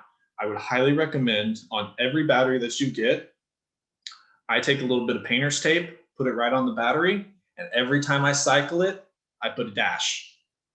Every single time. And about 30 or 40, or when I start to see the resistance get too high, I dispose of it, right? And so you'll know which batteries have been used a lot, used a little. It's super important. I also would recommend tracking that in your logs. If you have a serial number or an ID system with your batteries, be like, I used this battery, and this battery for a cycle from this voltage to this voltage, use this many milliamps of it. That's always really good information to help make sure that you're getting everything you need out of your batteries and create consistency with your performance. So here's another thing that's not usually talked about, but this is, if you're flying a lot, this can be important. Bearing maintenance. For the most part, drones are a solid state device. They don't have a whole ton of moving parts, and specifically they have one really important moving part, and that is the motors. And the motors are going to have bearings, and the bearings do go bad after a while. For anybody that's used any racing drones before, bearings go bad all the time, mainly because of physical contact and crashes, but even over time, your bearings will wear out. The main way you can tell is the drone should fly, except for the buzzing noise of the actual propellers, the drone should fly relatively quiet. If you hear a small grinding noise or like a tone, that could be an indicator that your bearings are damaged, wearing out, going bad. Those are always really good idea to maintain those. There's a bunch of different bearing websites. You can have some extra bearings on deck, because provided that your drone's going to have all the same motors in that particular drone. So you'll have a bunch of bearings to change them out, or you can even decide to change them out regularly to make sure that you're keeping up with your maintenance. And I also recommend that for each aircraft you have a go kit for that drone. Small things that you need to repair, like Loctite, zip ties, bearings, as I mentioned, hot glue, adhesives, Velcro, especially if you want to use industrial Velcro, because that stuff's awesome. But have like a little, like I have a Husky box I use for every single one of my drones that has stuff specifically for that particular aircraft, even if I have more than one, because stuff will break, stuff will vibrate out. Having stuff like liquid electrical tape too is also super important that you want to have on site, because if you get put down by something small and that stops your operation, okay, well, that just needed a zip tie, but what if you're in the middle of nowhere? Can't really get a zip tie in the middle of nowhere sometimes.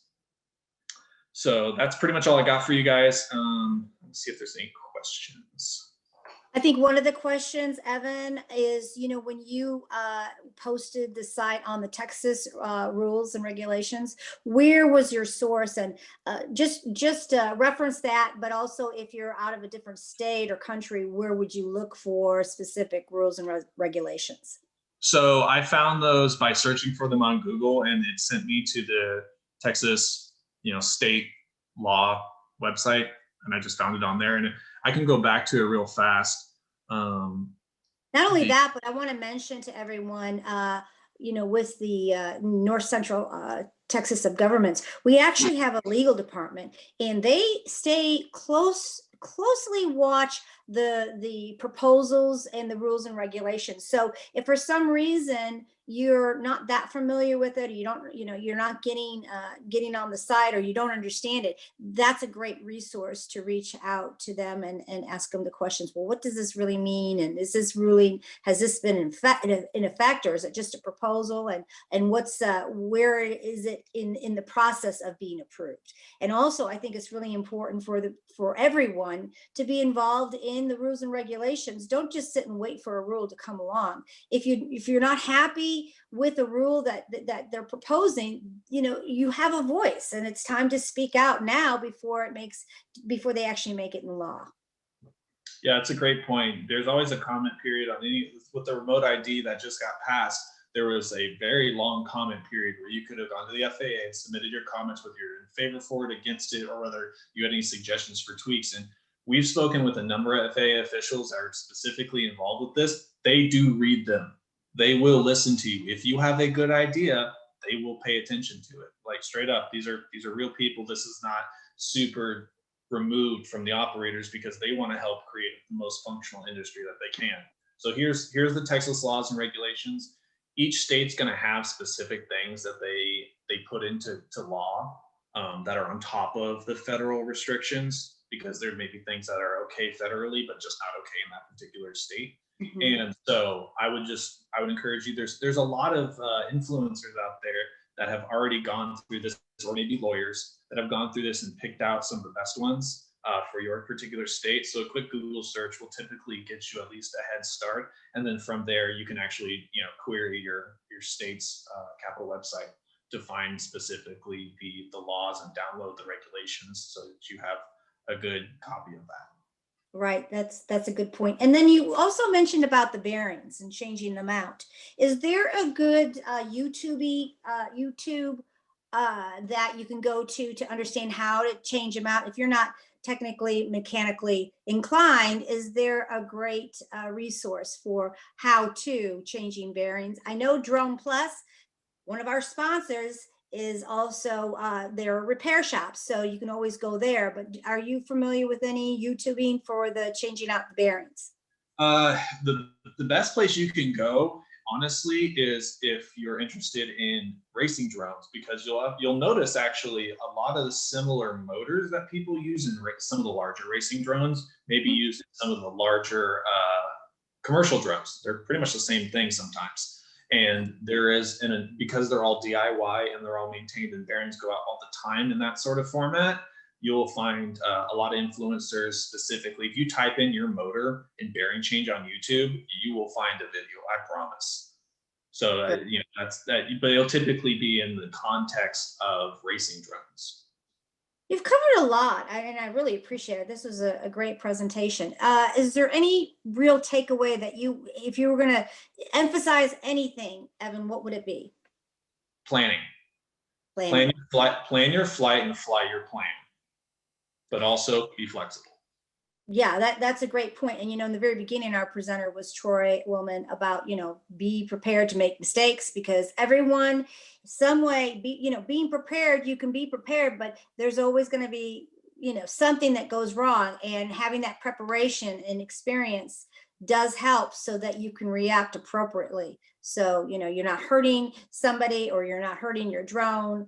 Again, I mean, if you need to bring it down before, you know, it's a lot easier to take care of something when it's on the ground than it is in the air. That's for sure.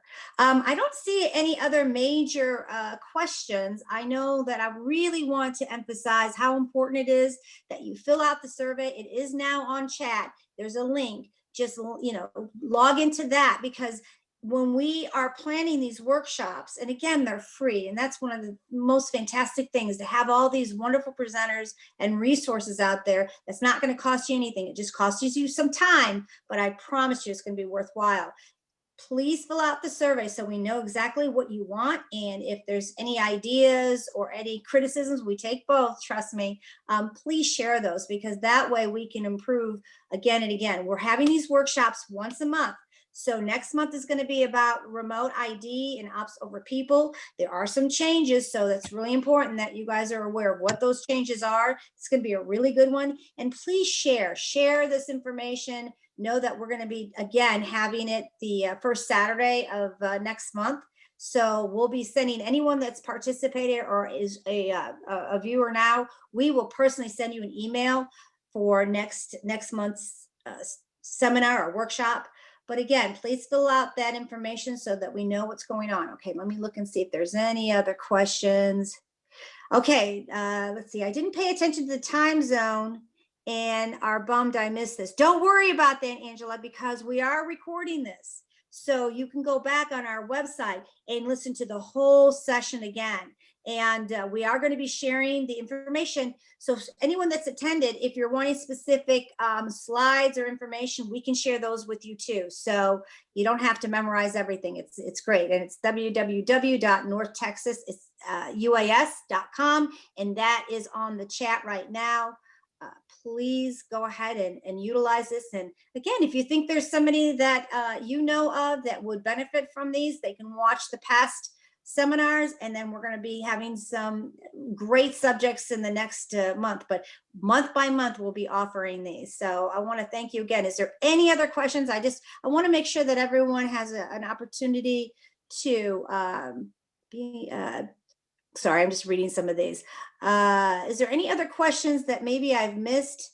Go ahead and put them into the comments. I think, what about for Sharon? Does anyone have any questions on what Sharon covered? I mean, it was real helpful to know that there are opportunities, there are jobs, and there's resources out there, you guys. So like, if you don't want to start your own business, but you want to get into the industry, there's a lot of companies that are looking for skilled or non-skilled pilots, and they're going to teach you what they need to know for that specific job. So it's really important to utilize it. And plus that $100 just to put your resume on that Career Connect, that's a great opportunity. We're just trying to encourage everyone to be involved. So I don't see any, let's see, any other questions? I say thank you. Would there be any other student opportunities you may recommend? Student opportunities, are you referring to like being a internship? I know that we're working on some internships within the North Texas Central Council of Governments, the UAS. I know that we're reaching out to companies and asking for opportunities that we can have our students be involved as an intern. So we'll be looking out for that. But you know, those are the things, again, questions that you can ask AUVSI or Women in Drones. I know that Women in Drones, the Career Connect, there are some opportunities to be an intern or a student. So there's other companies or actually organizations like AUVSI that have an actual, it's called top certification, and they actually will do some training so that you guys can warm up your skill set, so that, hey, if a company is looking for a particular operator and you have top certification, that might put you in the forefront of, or the front of the line to being hired, because you're saying, hey, I've gone out of my way and I made sure that I have some certifications, so that I'm not just handing you and, hey, I'm a 107, but I'm a 107 with, again, some experience and some more education. So that's really important. And I'm just looking at anything else. Look and see. Oh, Know Before You Fly. So our next workshop for February, our tickets are actually available already on Eventbrite. So thank you for telling us that, Kenny. And again, if you have any other questions, you feel free to contact us through our website and we can answer questions or at least direct you to somebody that is familiar with that particular question. So that's great. And I think that we have covered everything else. Look for the resources for the links that we had mentioned. And if there is anything else, you can reach out to me or to, again, Ernest Huffman, who is in charge of the UAS Integration and Safety and Integration Committee. He is, we are going to have our next meeting with the UAS Safety and Integration end of this month. If you want to be involved, you have to be invited by Ernest Huffman from the Texas Council of Governments. But it is a fabulous, fabulous committee with industry. We're talking about educators. We're talking about lead industry like Bell Flight and Uber and everything like that that are a part of this committee. We do also break down to working committees. So I lead the Public Awareness and Education Committee, and then there's a legislation committee, and then there's a training committee and integration. So those four workshops is great because we are looking for volunteers. So if you're interested in being a part of that, again, contact us and we would love to have your input. So if there's not any other questions, I want to again thank Troy and Sharon and Evan for being, again, very informative and having a lot of information, again, within 2 hours. If you guys think that this is too short, we can always lengthen it. If you think that we haven't covered a certain subject or really directed some of the questions that you asked, please reach out through the survey and we'll be happy to respond and improve for next workshop. So again, thank you everyone for joining us and we'll see you next month. Bye. Take care. Thanks. Bye. Thanks, everybody.